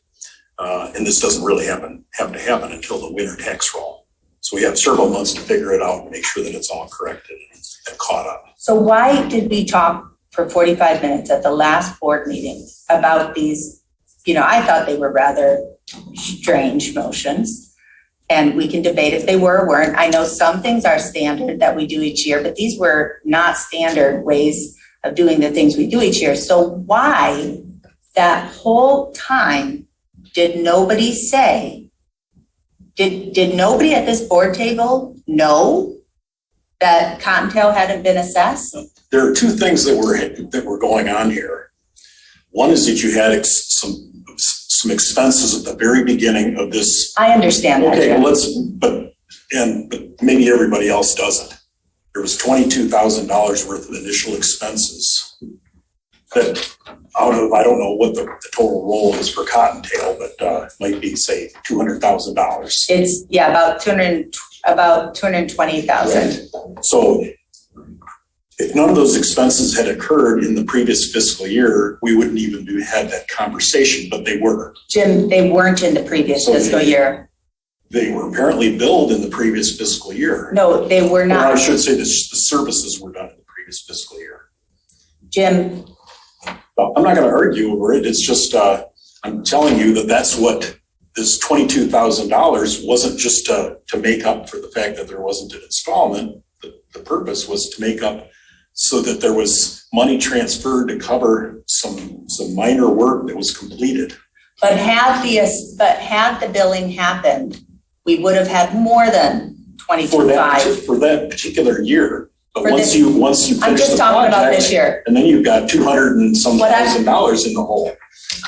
Understood, but what I'm saying it's is, sort of like just from the accounting side of it, we had negative 22, right? And so who here at our last meeting at that time, I mean, I'm really, honestly, like, if I make a mistake, I will tell you. And I expect the same from everybody else, but why were we talking for so long? And I kept hearing that it was about these expenses, and nobody said, actually, we had zero revenue, and here's why. Why did nobody say that at the last meeting? It's an honest question. I'm not sure. I'm not sure that people who were engaged in the conversation at the table understood that there was a connection between the non-collection of the payments for that SAD and the issue of needing to transfer money in to cover those costs. Okay, so you didn't understand there's a connection. Who here knew that road special? Or is it a debate on SAD? Well, that's the thing. I mean, the reason that this isn't on the agenda, as I said, is it wasn't ready to be on the agenda. Well, that's not the question. The question is, well, I understand you have lots of questions and you want to talk about this as if it's on the agenda, but it's not on the agenda. We didn't invite the deputy treasurer, deputy supervisor, who was a part of putting together those agenda items to be present to talk about it. But we need to all own what we bring to this board. Well, that's fine, but let's not have the debate without the information and without the people who can help to answer it, because otherwise we're doing a replay of what we did at the last meeting, but we don't have all the information, all the people Who here knew that the about it. special, Will, did you know that the special assessments in those roads funds had not been made at our last meeting? I understand you didn't know that there was a connection between that and the item you were bringing. I had heard that there were some SADs that were left off of the winter tax roll, and that there was a plan to fix that problem by, collecting those uncollected payments at a subsequent tax roll. Okay. I did not have, the information in front of me to connect what we were talking about at the last meeting in terms of covering the expenses for that particular SAD connected to the uncollection of the revenue. Okay. But again, I think we've talked this through as much as we need to tonight. We can bring it back to the next meeting. We'll have time to gather more information and to have properly formulated agenda items so that we can move forward and take action instead of just chasing ourselves in We need circles. qualified finance staff. Well, all right, fine. I've heard that before, I just and we're wanna working on that problem too. In response to Jessica's question, that afternoon, before our last board meeting, I had talked to you on the phone. I asked you if Jim Fink had reviewed this, and you were going to call him. I did. I tried to reach him. It's not always possible to reach people, when you call them. I had concerns when I read it, but I didn't know enough about it. So I didn't know all of this information at that time. So do we now know just to get it all done, the winter tax bill, the whole of what was left off? Would somebody please state? It was the two county millages, and Some installments for. Some installments for some SADs. SAD districts. Was there anything else Not that day. that anyone here knows of? The reconciliation, first of all, that's when this was discovered. Yes. All right. And that's all, plus those 2 county millages, Right? which, by the way, I immediately called the treasurer and said, Oh, I know you did. okay, none of the good stuff comes out of in these So conversations. then again, I just And I it's- just want to reiterate this again. I'm sorry, Yes. Donna. This is all looking backwards. And these are pointing fingers. No. I really do. Yeah, but I will say, I'm just asking for, here's the thing. We have the same people right now pushing me on the accounting records who made the mistakes at the front end of these transactions. And we're I feel all, you. You need to, we're all you need looking to, forward. and you need to stop. We're all looking forward. So Mike, are you still, I need to say something. Mike, are you still available? I have a question for you. Sure. Still on? Yep. So were you listening earlier in the clerk's report when she talked about the 8 financial modules of BS&A that are to be returned to her control? Yes.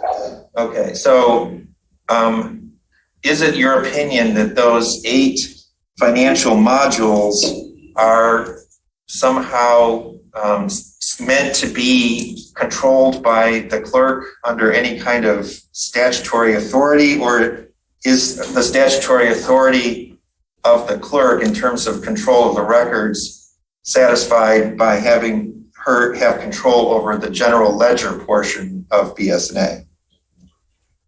Well, as you might know, this is the subject of litigation where the clerk has sued the township board, so I'm not going to comment on it. Good call, Mike. Okay, but the clerk has commented on it and said that she is challenging everyone on the board to return to her control over 8 modules, 8 financial modules of BS&A. Are you saying then, Mike, that until we have a settlement of the litigation, that's an unsettled question? I think he said no comment. That's what I heard, but go for it, Mike. Again, it's the subject of litigation. We filed a motion to dismiss the complaint, and that's where it stands. All right, okay. So I would also, I just want to make. Another comment. Well, No, I didn't get to say this before. Jim, you talk about wanting to look forward. And I think we all want to look forward, but we've got to look I at. disagree. I don't know. I'm sorry, but I disagree with that. We've got to know how these errors occurred in order to assure that they will not occur again. And in order to assure things will be done differently going forward. They won't occur again when we look at what was going on, what we think. Excuse me, I'd like some respect when I'm speaking. this is the treasurer's report. So please, let's give the floor to the treasurer. This is the time for the treasurer's report. First of all, as was stated earlier, the SADs are billed in December. We have time to really look at what happened. We didn't even know it had happened until the reconciliation process was being done.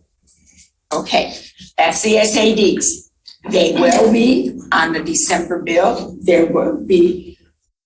We'll have the list, complete list, and they'll be checked.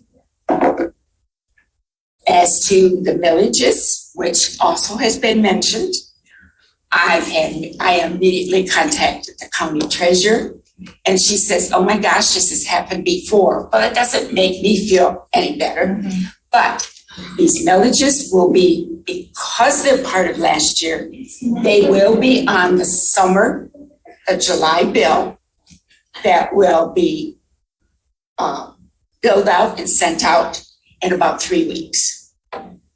So keeps them totally separate from the normal December billing request. That's how that's going to be corrected. And it will be properly calculated on last year's taxable value through the help of BS&A. We've got that already to go also. Now, the other issue, I am very glad to say, should be finalized by Friday. People have replaced their checks. I have contacted the last 3 people, and I should have those checks by Friday. And I can't thank the citizens enough for being very helpful to me. Good job, Donna.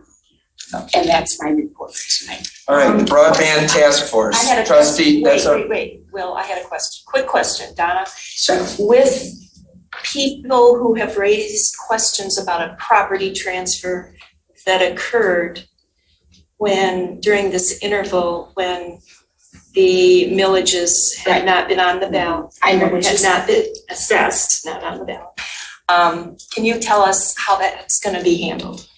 Again, I checked with the county because they are actually the master file, final file on all property in the county.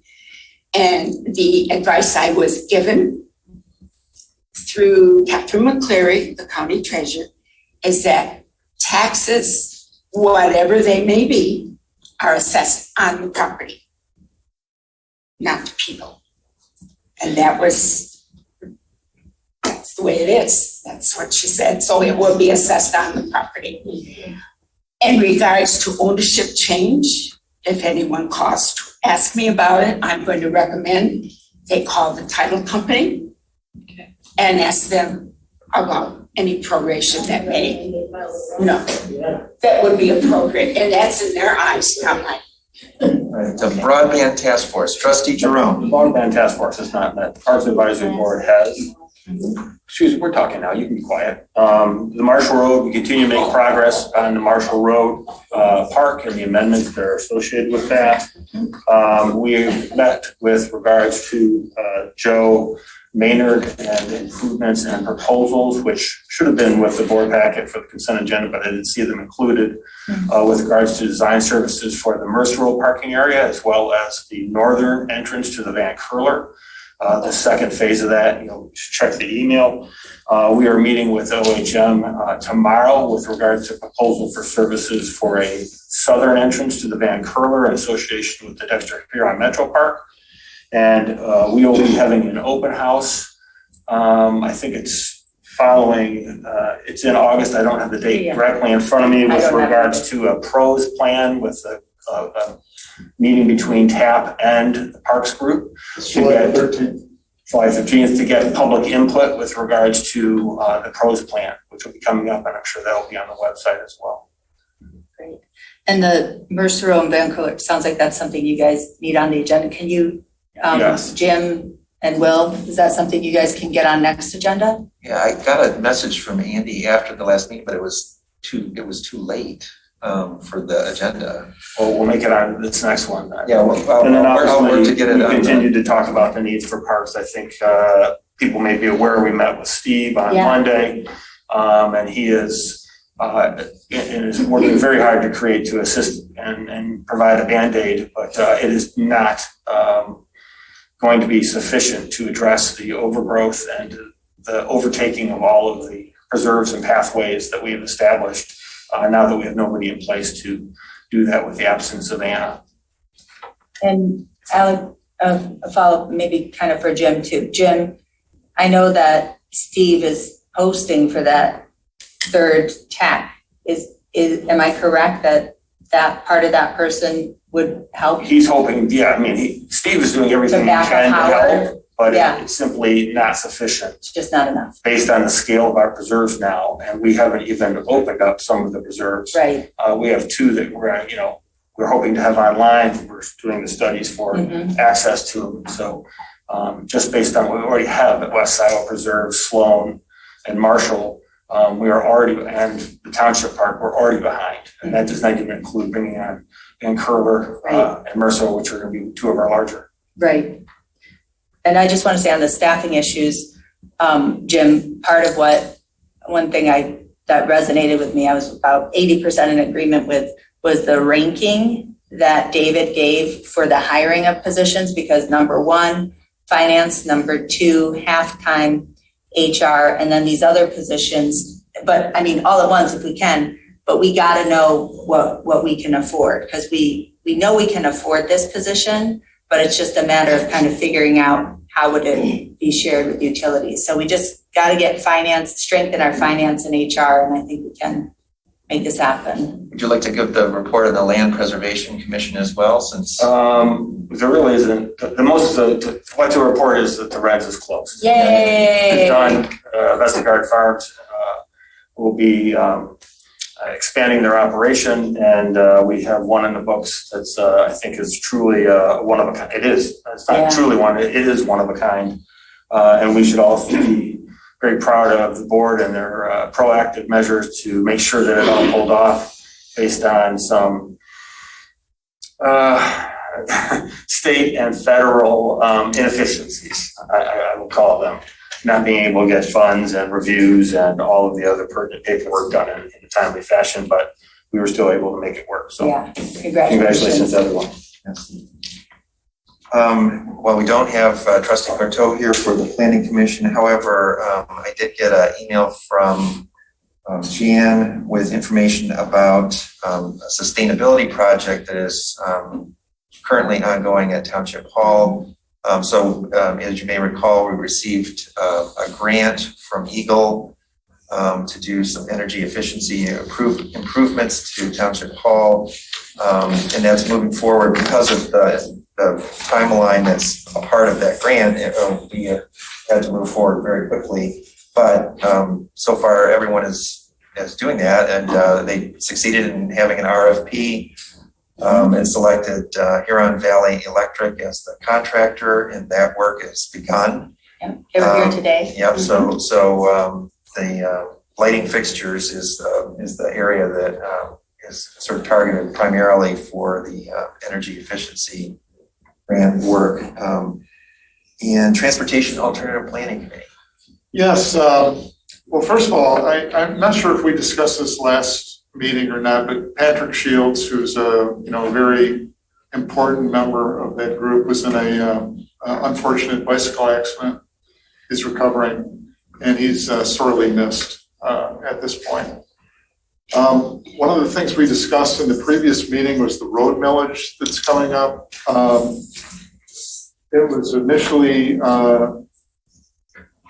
voted on in 2012, and that was the $85 per parcel millage that was to improve the local collector roads. It's going to expire next year, and some of the questions that are currently being asked is, has it been successful? Should it be renewed at the same amount? Would it be a SAD or a millage? And TAP and the Roads Committee are meeting to develop a proposal for the board's consideration. So, And doing fact finding. I appreciated the interview with Bob Walsh. Doing fact finding too, right, with all the board members. So. And the other activity underway currently with TAP is with students at SEAS program, which is the School for Environment Sustainability. They're preparing a study that's going to outline how we can reduce the township's carbon footprint, sort of associated with Jan Culbertson's report as well. And they will develop goals, strategies, and propose actions that we can undertake. They will be compiling community feedback, and they're currently in the process of interviewing township officers on a one-to-one basis. I don't know if everybody has been approached by them but it's something that I believe they're sending out invitations for. My final item is really about the Pathways evaluation system. As Alec mentioned, July 13th meeting is going to deal with the pros plan, and the intention is to seek community input on that, which will include developing an online survey that'll run from July 1st through August 5th. And that will encourage feedback from the community. And the first draft will be distributed to the three committees and for our review, and then be followed up with 30 days for the public to review it and add their comments. The pros plan, the new pros plan must be uploaded to the state by February 1st next year. And the goal is to have it approved by the board in December. And obviously the pros plan is really an important document because it makes us eligible to receive grants from the state.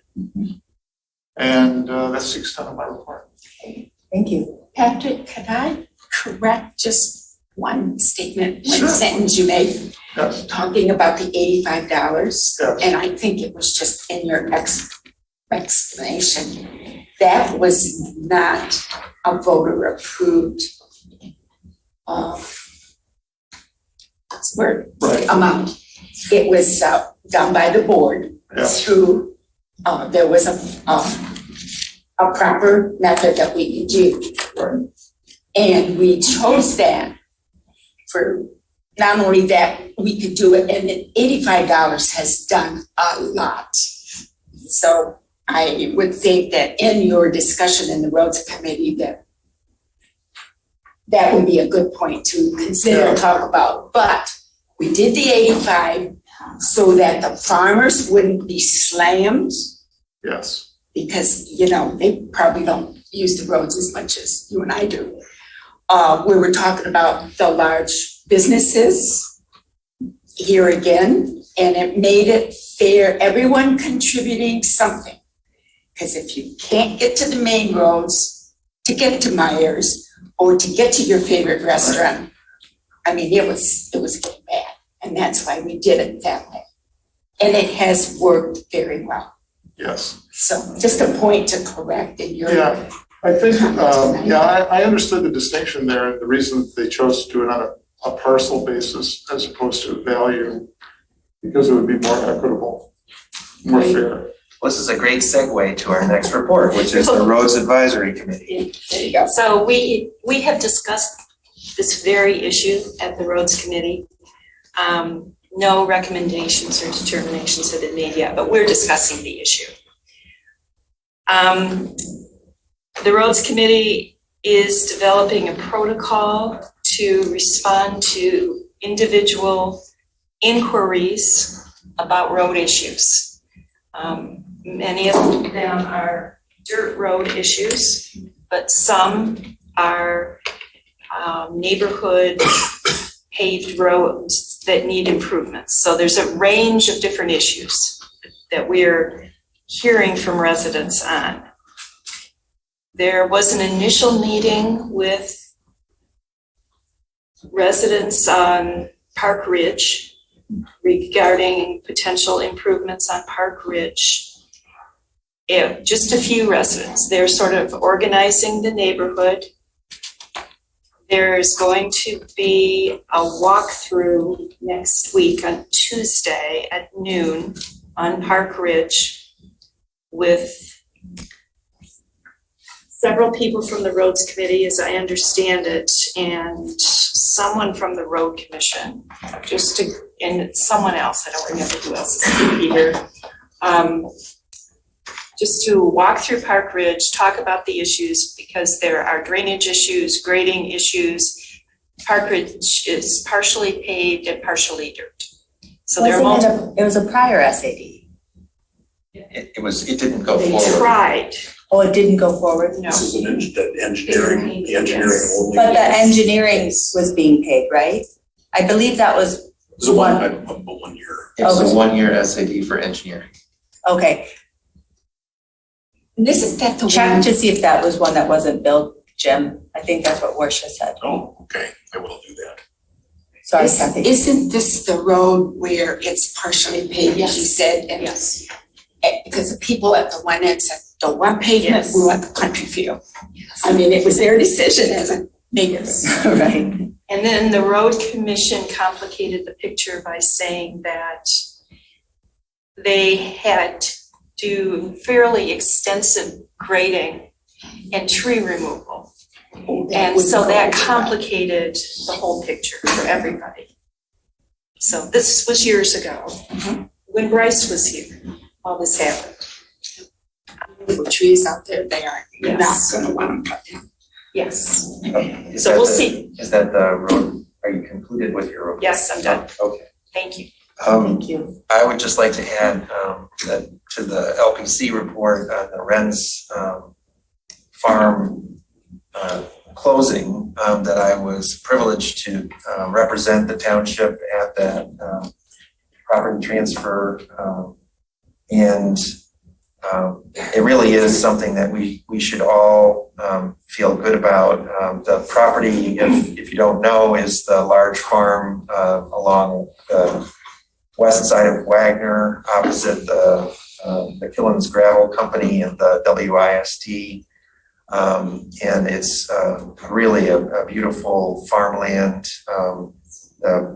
Farmland that will be protected is over 100 acres. And what was really, I think, meaningful to me at that closing was to sort of see the connection that the family, the representative of the family who are selling, the Wren's family, had to that farm, the history, and the value that the buyer, the Vestergaards, placed on that history, and the importance that the value that they are embracing in the history of that site, and how they want to sort of weave that into what they're doing in terms of not just farming, but educating the public about what they do in their farming operation. So I think it's really going to be a wonderful thing that they are doing for the township in their stewardship of that particular property. With that, I would like us to move along on the agenda. That brings us to the consent agenda. What about the fire chief? Oh, I'm sorry. I skipped over the fire chief. He wants to go home. That's right. I'm sorry, Andy. I was looking at the, please come up and give us an update on that. I promise this will be much quicker.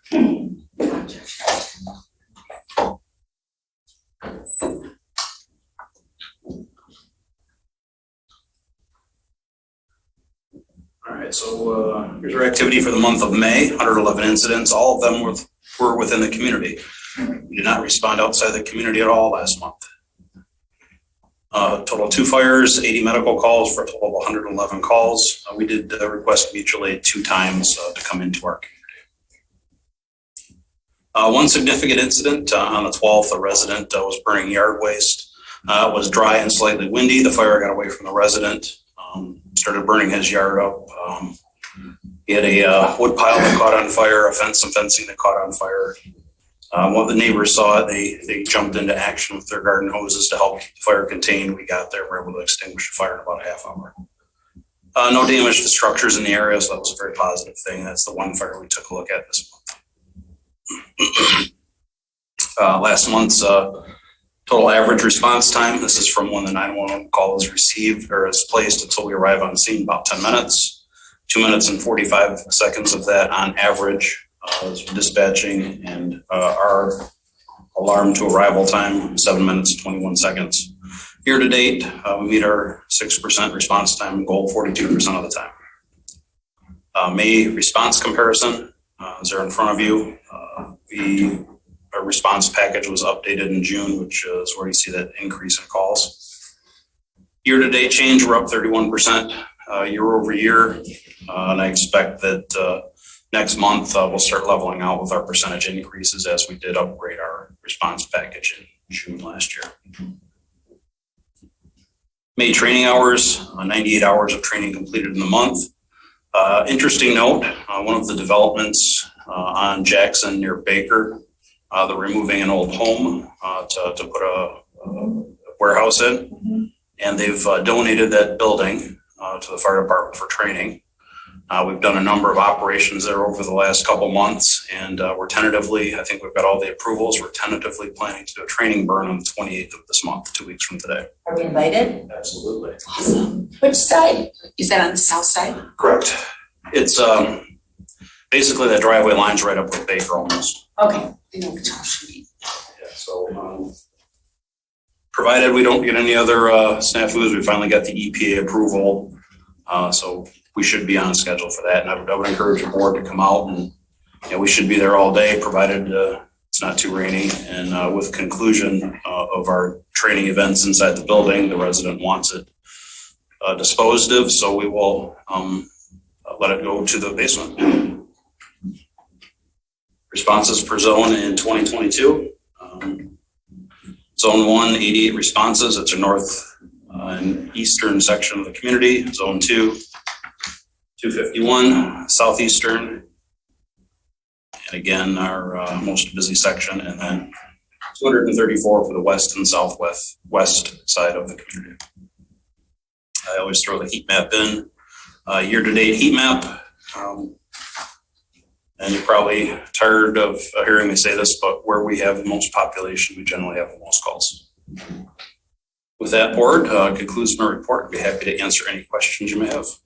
Chief, I just want to acknowledge your work, Assistant Chief Armstrong, and also Terry Suave for getting the fire prevention program rolling, and also invoices rolling out. So it's the first time we've charged for that fee for service, and I just want to thank you for getting that going. All the credit goes to Chief Armstrong and Terry. They really took control of this and really got the program moving. Great. Terry's on the administrative side of that really got it under control. Awesome. Thank you, everybody. Thank you, board. And he's also modest. He gives the credit to everybody else. Thank you, Chief. That brings us to the consent agenda. Do we have a motion to approve the consent agenda? Moved by Jerome, support by Noel. All in favor say aye. Aye. Those opposed? Consent agenda is approved. We don't have any unfinished business. We do have new business, and we actually have someone here who has been waiting for this moment. Please come on up. There's two items related to Wolverine pickleball, and the two items are related, and there's a reason why they're on the agenda together. Would you like to go ahead and tell us about them?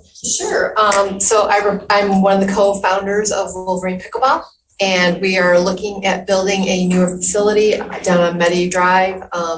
We are busting out of the warehouse where we're at. We've been super successful. We've become quite a little community hub. Hopefully you've heard about us and heard about people enjoying their time with us. So we're building a bigger facility, and with doing that, we want to be even bigger hub for the community. We bring in a lot of people from the surrounding areas to come play pickleball, and we want them to enjoy our space as a place to socialize with newfound friends. We service a wide range of people. Our core group is 25 to 65, but we have multi-generational play. We'll have ages 10 all the way into their 70s. I mean, my children are in their 20s. They play with the 70-year-olds. They trash talk. They have a wonderful time. It's a great place. And with that, so that they can linger and mingle, we'd like to add a bar to our facility, as well as offering food, so that they can enjoy their time and just the vibe of pickleball. So that's why we're here tonight. So the first of the two agenda items related to Wolverine pickleball is approval of conditional use. This is recommended by the Planning Commission. In the model motion that the board would approve CU number 22001 / PSP number 22001 Wolverine pickleball conditional use to allow a standard restaurant that may serve alcohol as a supplement to the recreational use based on the recommendation of the Planning Commission provided in the minutes of the regular meeting held on February 21, 2022. Is someone prepared to make the model motion? I'm so moved. All right, so moved by Palmer and supported by Flintoff. Is there any further discussion? I just make one comment in support of the conditional use. I will say that this is a unique business in that it draws people from not just the county, but all of the surrounding areas. I know just from my extended family, Fenton, Novi, Ann Arbor, they all come and drive down to play regularly. So it's drawing from a very large area. And I think it is a great opportunity, and this is even without, I think there's intentions for leagues. I mean, there's leagues already, but there's intentions for tournaments where you can have a larger draw. And I was amazed at the wide array of individuals, not only from the demographic in terms of the age, but also from where they came from. And so I'm very much in support of the business. Mm-hmm. Cool. If there aren't any further comments, all in favor, say aye. Aye. Those opposed? So that motion, or that item is dealt with. Motion is approved.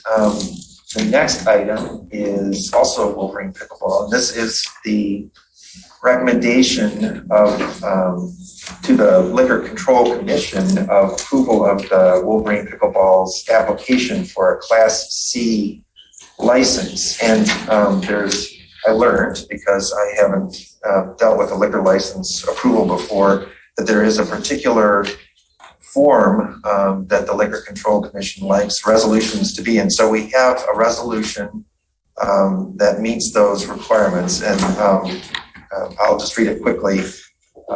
And whereas the Scio Township Board of Trustees has received an application from Wolverine Pickleball LLC for a Class C liquor license and Sunday sale permit for premises at, and what's the address? It's on Medi Drive. We don't have the address yet. We're still waiting for the survey to break it off, because we're waiting on final site approval, which should come later. I left it blank, but I guess we'll just say at Medi Drive. And whereas the Board of Trustees has determined that the approval and issuance of the requested license and permit would be beneficial to the township, now therefore be it resolved that the Scio Township Board of Trustees recommends that the application from Wolverine Pickleball LLC for a Class C liquor license and Sunday sale permit to be located at Medi Drive, Ann Arbor, Michigan, Scio Township, be considered for approval by the Liquor Control Commission. Is someone prepared to make the motion to approve the resolution? All right, moved by Jerome, support by Noel. Can I just make a comment? Sure. And it was clarifying, Will shared this with me the other day when we met, that we'd had 2 applications for liquor licenses pending for a while. And I think before the census numbers were in, I think that was a change. I'm not sure. But at some point, we thought we had 1 license to give out to 2 potential applicants. That is not the case. We had 2 potential applicants and we have 2 licenses. Is that right, Will? That's my understanding from the township attorney. Okay, so I thought that, that we were, having to select, 1 instead of the other, and we are not in fact in that position. Who's the other applicant? Fresh Forage. Fresh Forage. And they, both applications actually were sort of in front of us at about the same time, although Wolverine Pickleball got started earlier.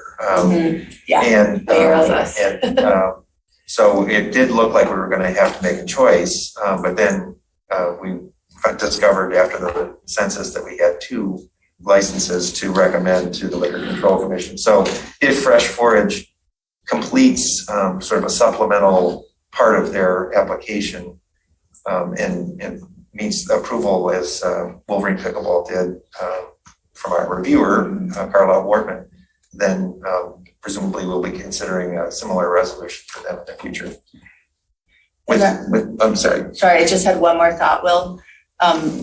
To avoid the situation that the Holmes campus got in last time with the liquor license approval in 2019 that we had to redo. I'm wondering, for premises at Medi Drive, how could we articulate where that's going to be? I know it doesn't have an address, but that would be great. So we have parent parcel. We'll have the sub parcel. Would it be a friendly amendment if I add in the parent parcel number? I think that, if we can provide more information, that would be great. Okay, because another business got in trouble when it wasn't quite lined up, so. Okay, with that friendly amendment, are people ready to vote? All right, all those in favor of adoption of the resolution, please say aye. Aye. Those opposed? All right. Great, thank you so much. Thank you. Oh, just a minute. It says roll call vote. Oh, does, all Oh, yep, Donna's right. right, roll, please call the roll. Hathaway, Yes. Palmer, Yes. Flintoff, yes, Jerome, Yes. Noel, Yes. McLaughlin, Yes. resolution adopted 6-0. Well, by the time we do our next liquor license, we'll have this process down. All right, that brings us to possible action to ratify the contract between Scio Township and IAFF Local 4891. This was the matter for which we had a special meeting, closed session just prior to this meeting. And again, I apologize that we went a little bit over and kept people waiting for the regular meeting. But we did have a good thorough discussion about the proposed tentatively approved contract. And I think we're ready for a motion. If someone's ready to make the motion. I just want to make a comment and then a motion. I want to thank, the board started on this back, well, the chief started back this on the summertime, August, September, a lot of work into it, multiple meetings. I want to thank the chief for his leadership on this negotiation. You've done an excellent job of being an expert in your field and coming to the negotiations, knowing kind of what the issues would be, paired with the incredible inflationary environment we're in, and cost of living increases. Want to thank our employment attorney, Bill Thacker, too. But I think you all did just a great job. Thank you for briefing us earlier. So the union has tentatively approved the agreement, and so I'd like to make a motion to approve the tentative agreement between Scio Township and the Scio Township Professional Firefighters Union, IAFF Local 4891, as approved June 3rd, 2022. Is there a second? Second. So moved by Flintoff, support by Jerome. Is there further discussion? Does this also need a roll call vote? We should. All right. Please call the roll. Hathaway? Yes. Palmer? Yes. Flintoff? Yes. Jerome? Yes. Noel? Yes. McLaughlin? Yes. The agreement is approved, 6-0. Great. Well, that brings us to the item that we added of new business, and that is the accounting assistant position.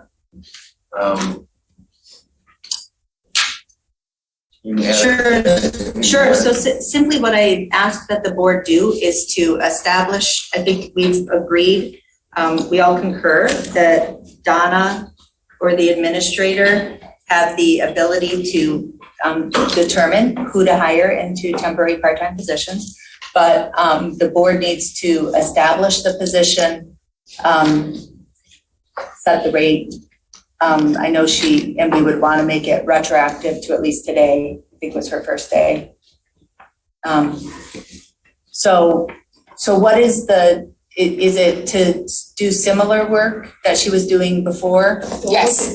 Look at her. And helping with receipting and only as Perfect. needed. There's not set hours or anything Okay. at this point. So it's similar to the job, the work she was doing before. That makes sense, Donna. There's an agreement that you worked out with Nancy, right? It has sort of the employment agreement, right? That's basically what we're solemnizing with this vote. And that has been signed, waiting for whatever action So I is think probably necessary. the best way We should see to, that agreement. the best way to talk about it is to say that we're voting to approve, I guess, the agreement or the position that the agreement. I think that's what I heard the clerk saying was the position, not Okay. the agreement itself. Okay, so Right. so the position that as described in the agreement, I guess. There's no description of it that I. Do we have a job description? No, so I think we're saying, Donna's saying. She's the one that helped last with the Tax collection. She started in December and it ended in March. Helped with receiving the taxes, because again, I emphasize everything runs in a cycle. September 14th, the week before, you're slammed. December 31st, the week before, you're slammed. February 14th, and the week before, you're slammed. And we really need that extra, just helping get the receipts in the system. Donna, that makes sense. I think last time we just called it establish a temporary part-time treasurer's assistant position. And for you, Jim, what was your, or Donna or Jim, what was your term or your hourly rate or? $28 per hour. I just want to be clear, this is not the same position being recreated that existed before, and the job scope is not the same as it was before. Sounds like Donna's saying that's. I know, Donna is saying that, but the position was not created that way. Things that she can help with right now. Well, it's interesting. I thought that this was to support the treasurer. So what is your opinion on this, Will? Well, Or role?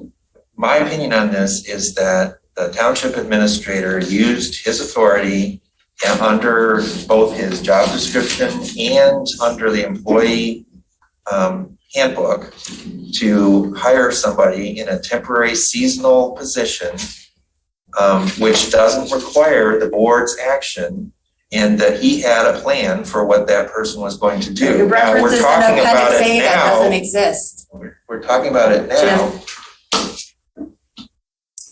Well, if this is a temporary position, you should have the starting date and the ending date. I believe that It's you there. do It's have there. the starting Okay. date and the ending date. Okay, what, you could. This is an effort to try and move something that was already moving forward in one way back to the Board of Trustees to be approved because the clerk feels that it should be done that way. And I understand that you feel the same way, Trustee Knoll, but the fact is the hiring has already occurred and the position is defined by that action. Well, It's not a treasurer's assistant. Okay, what are the words we would put, so this is interesting. So all we're trying to do here is establish a position. We've got all sorts of hardworking employees here and they all have job titles, someone they report to and an hourly rate. That's all I want. So what's the hourly rate? $28 an hour. Is that correct? Yes, that's correct. $28 an hour. And Is that what to she whom- was earning before? Correct. Previously? She was Well- making 27. It's adjusted for the adjustment that occurred with the cost of living increase. So And who does she report to? that's the next question I was Me. going to ask. To Donna. Does she? No. Yes. No, she reports to Jim. Oh, I'm sorry. That's what I'm Getting trying, that I know, structure. we're sort I of moving, apologize. we're moving back to a position that existed before. Well, what This is, a new so what is this new position. position? What was, because Donna said it's for cash receiving, so what is this new position? Because it sounds like you all have. Jessica, Yeah. we need help periodically Yeah. in the finance area, what I'm responsible for. Yeah, that's fine Cash then. receiving reports, Sandy that's- does reports. Yeah, that's No. fine, Donna. That sounds very similar. And Yeah, except that Just you're sort of- confusing things by posing the questions to the treasurer. Just maybe make an analogy. If Donna has, let's say anybody, let's say you have 10,000 envelopes that you need licked and stamped and posted. And you need this out in 3 days. I've actually needed a So now finance that director you for know a what year. you're saying is that you need to have board approval to create a position of a postage, licking, stamping, and posting 10,000 things. This is what, I think that's the whole idea of having a temporary or seasonal employee, is that where you could be nimble, you can be As nimble. long as the and you position's can- created. You can't create a position of a stamper and liquor. Okay, so who does? There's a lot of I licking. mean, it's, So I'm just saying, this is the precedent for the last 3 years. Have some respect for Terry Suave, for other temporary part-time employees who are in the room, who make $25 an hour, and be equitable here. So what I just want to say is have a little respect. Don't blow off this step, Jim.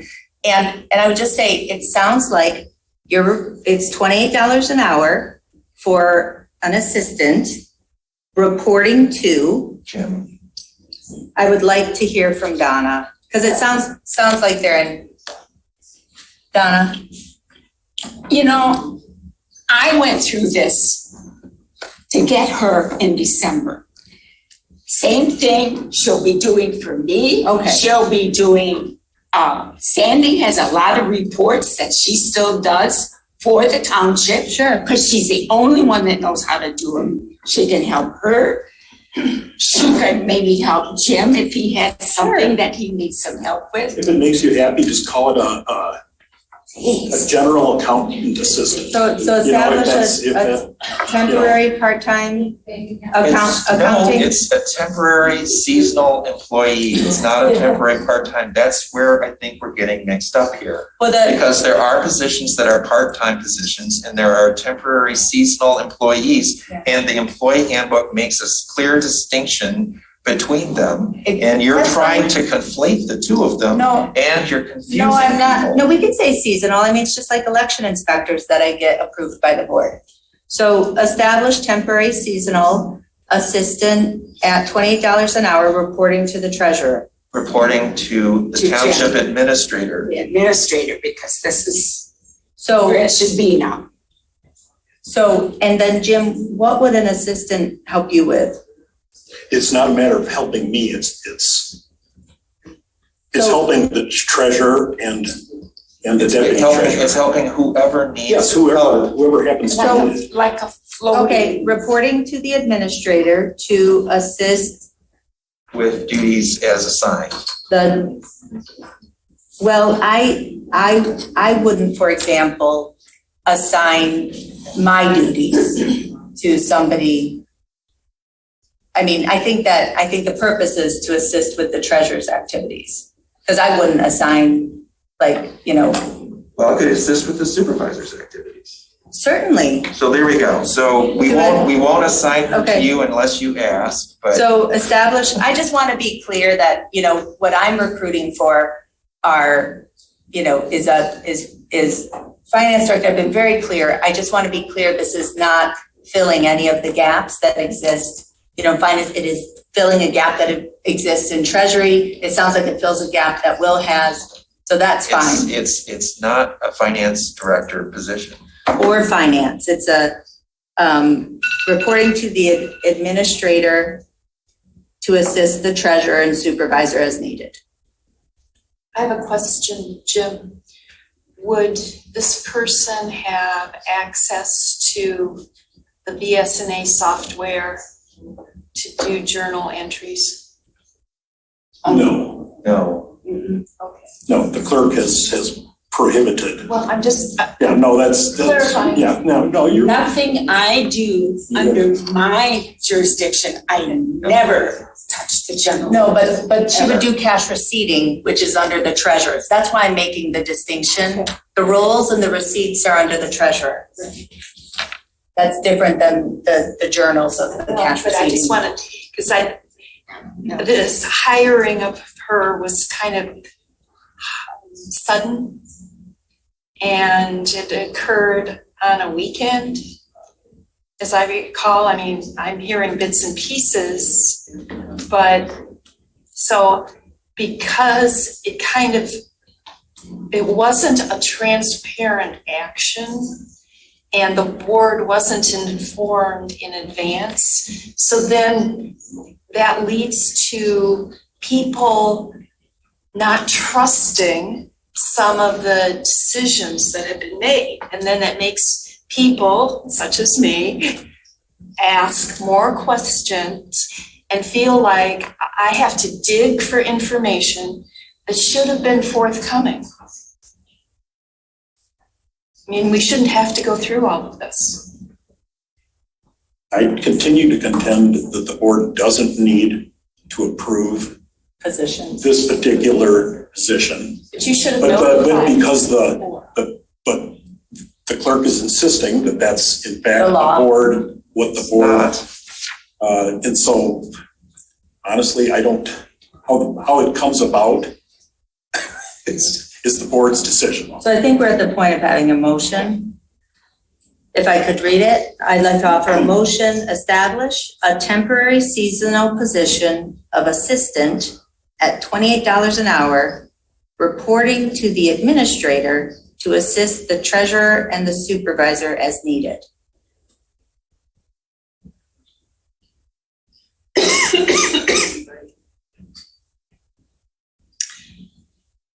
I do have another question.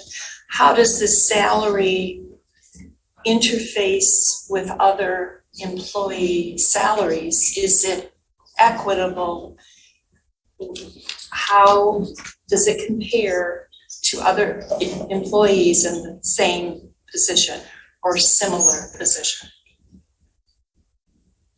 We don't have any similar positions here.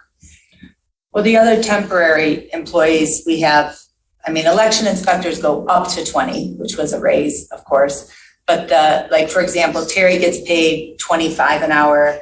My deputy, Mary, gets paid just over 28. I think it's like 28 and a half.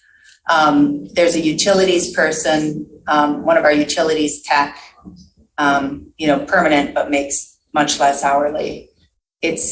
I would say it's a little, I don't want to say it's too high. I would say the others are too low. I would say it is a little out of step. And it's not to say 28 is inappropriate. It's to say that there's some that are too low if this goes in. So maybe the others need to be raised. I think there should be an analysis. I know Diane did that for a couple people last summer.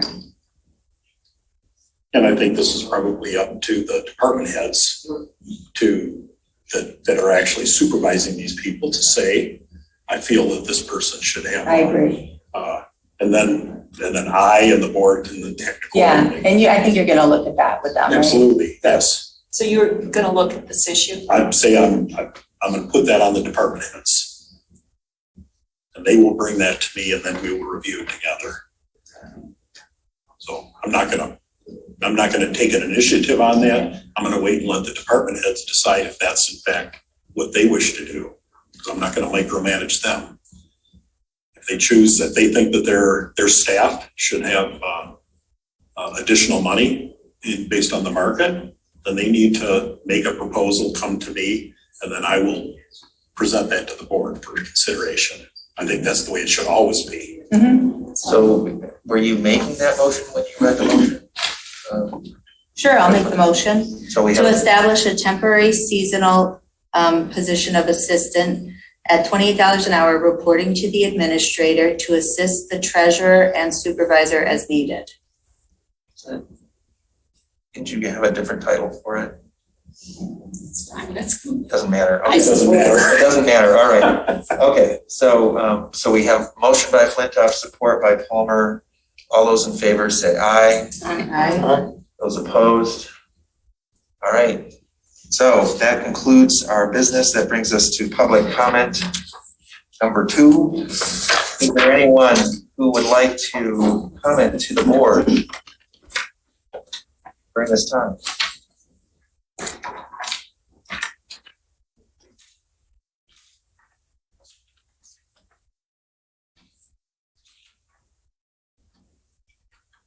Pat Stein, Scio Township resident, and I think you have a good idea how long I've been a resident and how really pissed off I am about what's going on. Again, the board is addressing staffing issues for the treasurer while the clerk has been waiting over a year for staffing and finance. What's up with that? I mean, Donna, I'm sorry you've been waiting since December. Look at your colleague, look at your fellow board member. How long has she been waiting? How short of staff is she? And look how your staffing is stacking up. I don't get it. What's the idea going on here? And why has the clerk not been given full access to her remaining 8 modules for the last 32 days? Why are you interfering in her duties? What is your reasoning? Is this a form of retaliation? Tell me, really, I'd like to know. Do you know the definitions of misfeasance, malfeasance, and nonfeasance? Because if you don't, we have a judge here that's going to, a candidate for judge, who'll be glad to tell you without. I appreciate the promotion. Well, you never know. But would you like to explain them the definitions of those three terms? I don't think that they understand.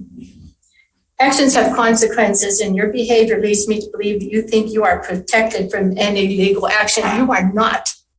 But why do you behave the way you do? Are we not all for Scio Township? We have this little group that just wants to block everything? What's up with that? Why are you in this position? What is your agenda, Mr. Hathaway? Tell me, what is the plan here? You really want Scio Township to fail, don't you? You know, we lost a good guy when we lost Raleigh as our administrator. He was a blessing to this township. He was the best thing that happened to this township, and you are not. You are not. I can't wait for the day when you are gone. And I'm going to do everything in my power to make sure that day comes. Anyone else who would like to speak during public comment? Okay, we're gonna have an early night tonight, looks like. Let's go back to before the I want to talk about the missing millages. So Donna, I understand it was a mistake, and we have all these other financial mistakes. We only have two. Well, there's other things, there's SADs and whatnot. And I'm not gonna talk about those tonight. However, you know, I was talking to some residents, and when we make mistakes and they hurt people. And there's two things that I wanna know about. The uncollected SAD money for the Park Baker and these three, Cottontail, Park Ridge. So when those are not on the tax bill, and then they're put on the next bill, the next year tax bill, correct? That's how it would be. So would they be charged double interest? No, okay, but are they going to have a double bill? You mean two payments on those SADs? No. So it's just gonna push the payments out an extra, okay. Okay, well, regarding the millages, so the two millages that were supposed to be on the winter bill, they're going to be on the summer bill now, and then they're also going to be on the winter bill. Well, whatever the county requests of us for December, the December bill. I don't know what that'll be. Well, if it's, yes, but if those two millages, whatever they were, are supposed to be on the winter bill, and those go, I mean, I'm assuming they're going to continue, right? So we're gonna actually have the same bill, two bills twice in 1 year. So anybody that has escrow payments in their mortgages, their mortgage at the end of the year, their mortgage company's gonna look at those, what they paid into escrow, and base their next year on those. So that means their budget, anybody with an escrow budget. I understand the problems that this caused. Yeah, well, I mean, I was shocked when someone says you didn't bill. I'm like, what? What are you talking about? I understand that, but this is, during an economic crisis, which we are heading for. I mean, it's getting worse. I mean, we're in it right now. Gas is over $6, but we're gonna have these mistakes. And the problem is not the mistakes itself, but we have a lot of issues here in Scio. We need financial staff. We need help. You need help. We need to avoid these mistakes for residents. They're the ones that are paying the bills. They're the ones that are being affected. You may have expendable money, but there's a lot of people on budgets. There's seniors, there's people with medical crisis. Thanks, Julie. Yeah, thank you. Is there anyone else who would like to speak during public comment?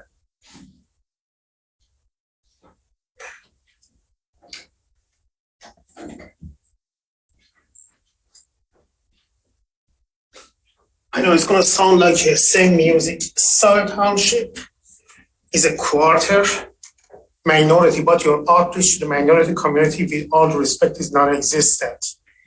We have Pride Month. I don't see Scio doing anything to recognize Pride Month. In light of what's going on, In light of what's going on in the country with Roe v. Wade being reversed pretty soon, the next group that this political Supreme Court is going to go after is going to be the LGBT community. You can see it in Texas right now where they're trying to criminalize what the parents of the kids who are trying to get treatment for their kids are doing, to put them in jail and to put the doctors in jail. So I'd like to see Scio doing something to recognize the Pride Month for diversity. Because to be honest with you, 1 out of each 4 residents is a minority, but I don't see any outreach. I look at your entirety of appointments on the boards, maybe 3 minorities. Token. Gus, Greek American on the DDA downtown, 1 African American guy maybe on the Board of Zoning Appeals, and 1 Indian lady. Out of all these appointees, there is no outreach from this board to the minority community. I'm going to organize this minority community come the next election who feels irrelevant and bifurcated and separated from the board, because you guys don't recognize them as a power to be content with, because they don't vote, they don't get involved, because they have nothing to vote for. I promise you, by the time of next election, you're going to be recognizing them and you're going to wanting to outreach to them and to include them. So we don't end up having a complete white board, Anglo-Saxon white board, ruling over a township which by the last census is 25% minority trending upwards, 13% being foreign-born immigrants like me who came here, became naturalized U.S. citizens. That's number 1. Number 2, Mr. Morty's position as the administrator is still a temporary position. What are we doing to fill in this position to the level of the full-time administrator that we lost? That's one. I like to what I hear from Jim, that he wants to look forward, but I do see in the actions of back and forth, as I just had breakfast with our last administrator again, some of the past history kind of obvious between Jessica and him, and kind of a tit for tat.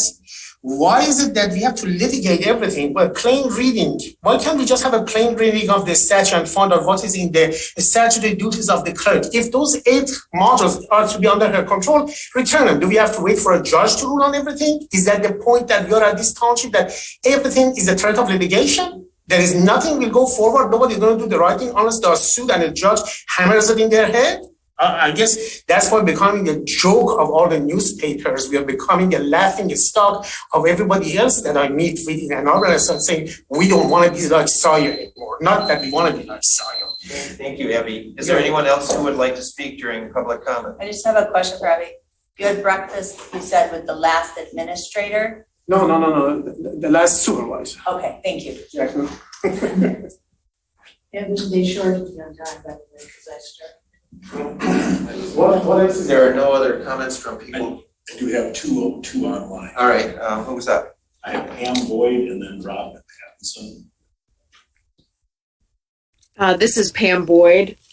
My page is full of notes and a little messy, so I may stumble a bit. 32 days, is it now? Why have the clerk's full access not been restored? And maybe a better question is, why have the board members not been asking more questions about this problem? It's like nobody effing cares. Excuse my language. And please stop saying that mistakes will never happen again. You don't have a crystal ball. And please also do not say, I've done things for 10 years, 20 years, 30 years. If you were doing things wrong, using the higher authority of how many years you've done them, then that makes you look ignorant. I want to express my great concern at how fast some in this township flee. What's going on? Warsha is awesome. Mm-hmm. The township has an illness. Speaking of pointing fingers, people on this board were upset at the clerk for giving someone who helped out in an emergency a $100 gift card, and they wanted to recall her. And some on this board do not seem upset at all by the errors that are going on.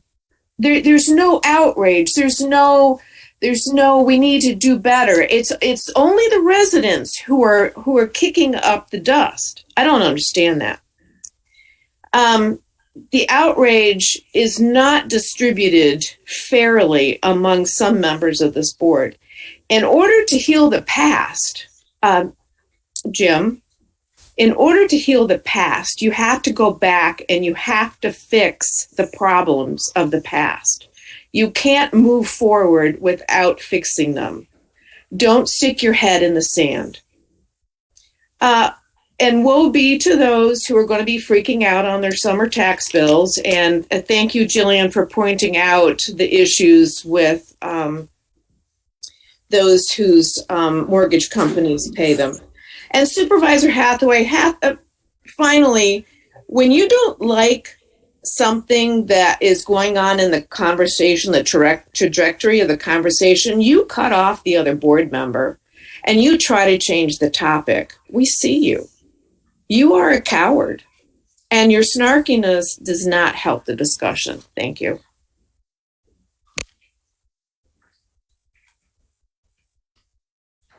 Sorry. I want to sleep back here. Rob Pattinson. Oh, good. And I think, Rob, you need to unmute. Unmuted. Oh, there we go. Rob Pattinson, Scio Township. I would like to see a letter sent out to everyone who registered on the Scio Township website for the well testing, but was not chosen for that testing, with an explanation of why they weren't chosen.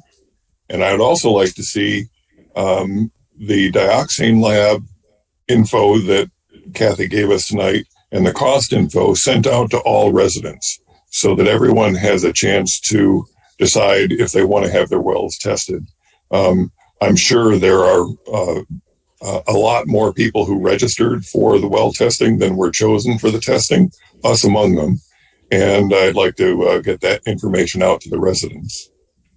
I'd also please put the report that's coming up on Friday on the Scio website, as well as posted on Nextdoor, so that people don't have to wait until the next Board of Trustees meeting.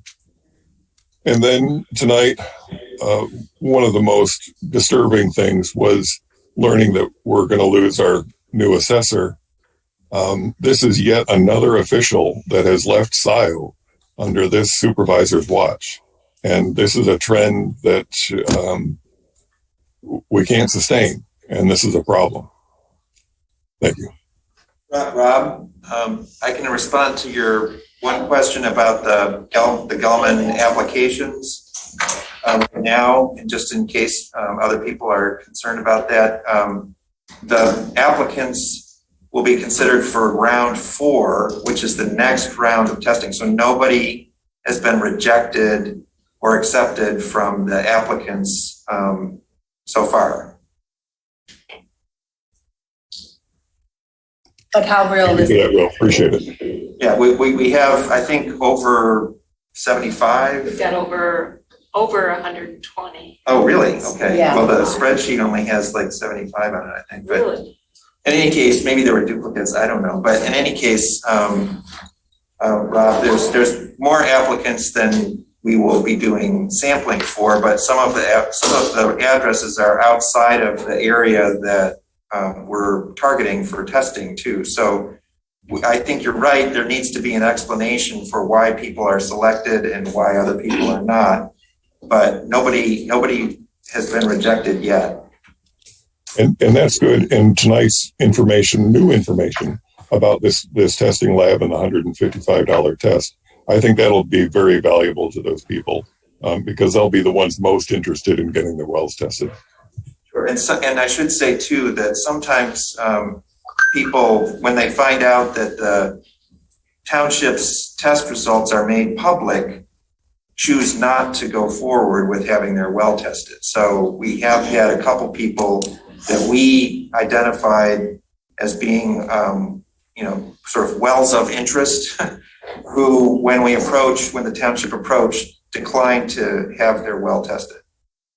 Makes sense. Thanks again for the answers. Appreciate it. Are there any other? We have Jonathan Greenberg. All right. Thank you for taking my comment. I'd like to point out that there have been at least 3 or 4 occasions here where mistakes have been made with finances, and our treasurer continues to iterate the same comment. It's never happened before. It'll never happen again.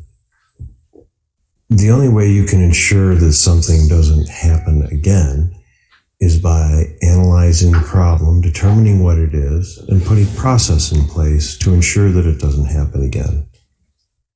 Saying we're going to look at the spreadsheets closer and this will never happen again or whatever isn't reassuring.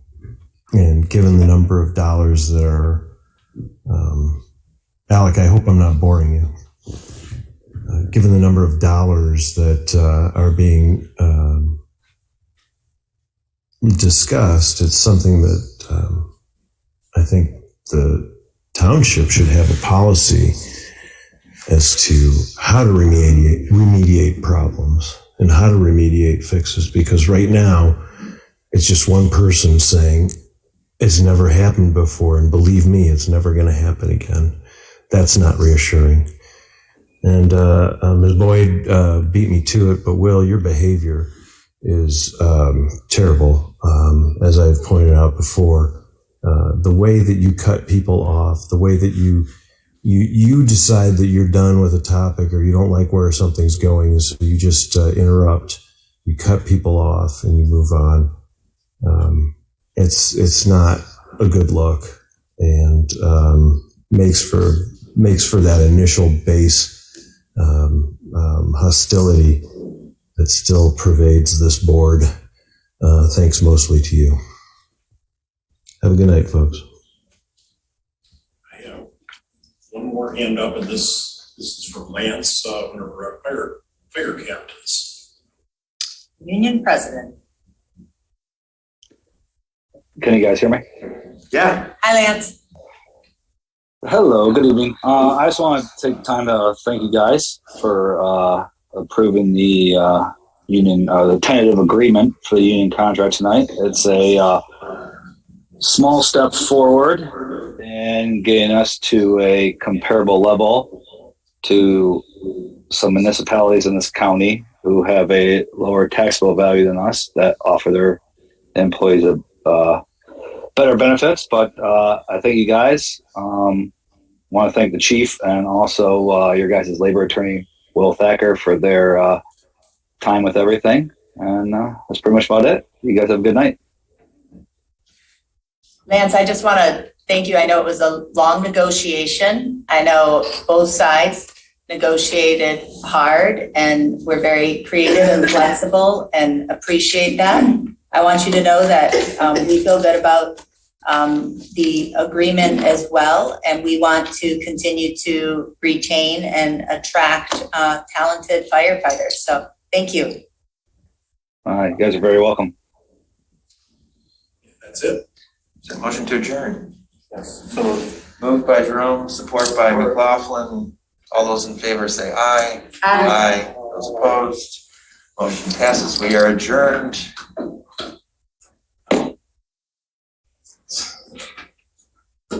11:25. Sure. We got out of here before midnight. Didn't even have to vote to extend.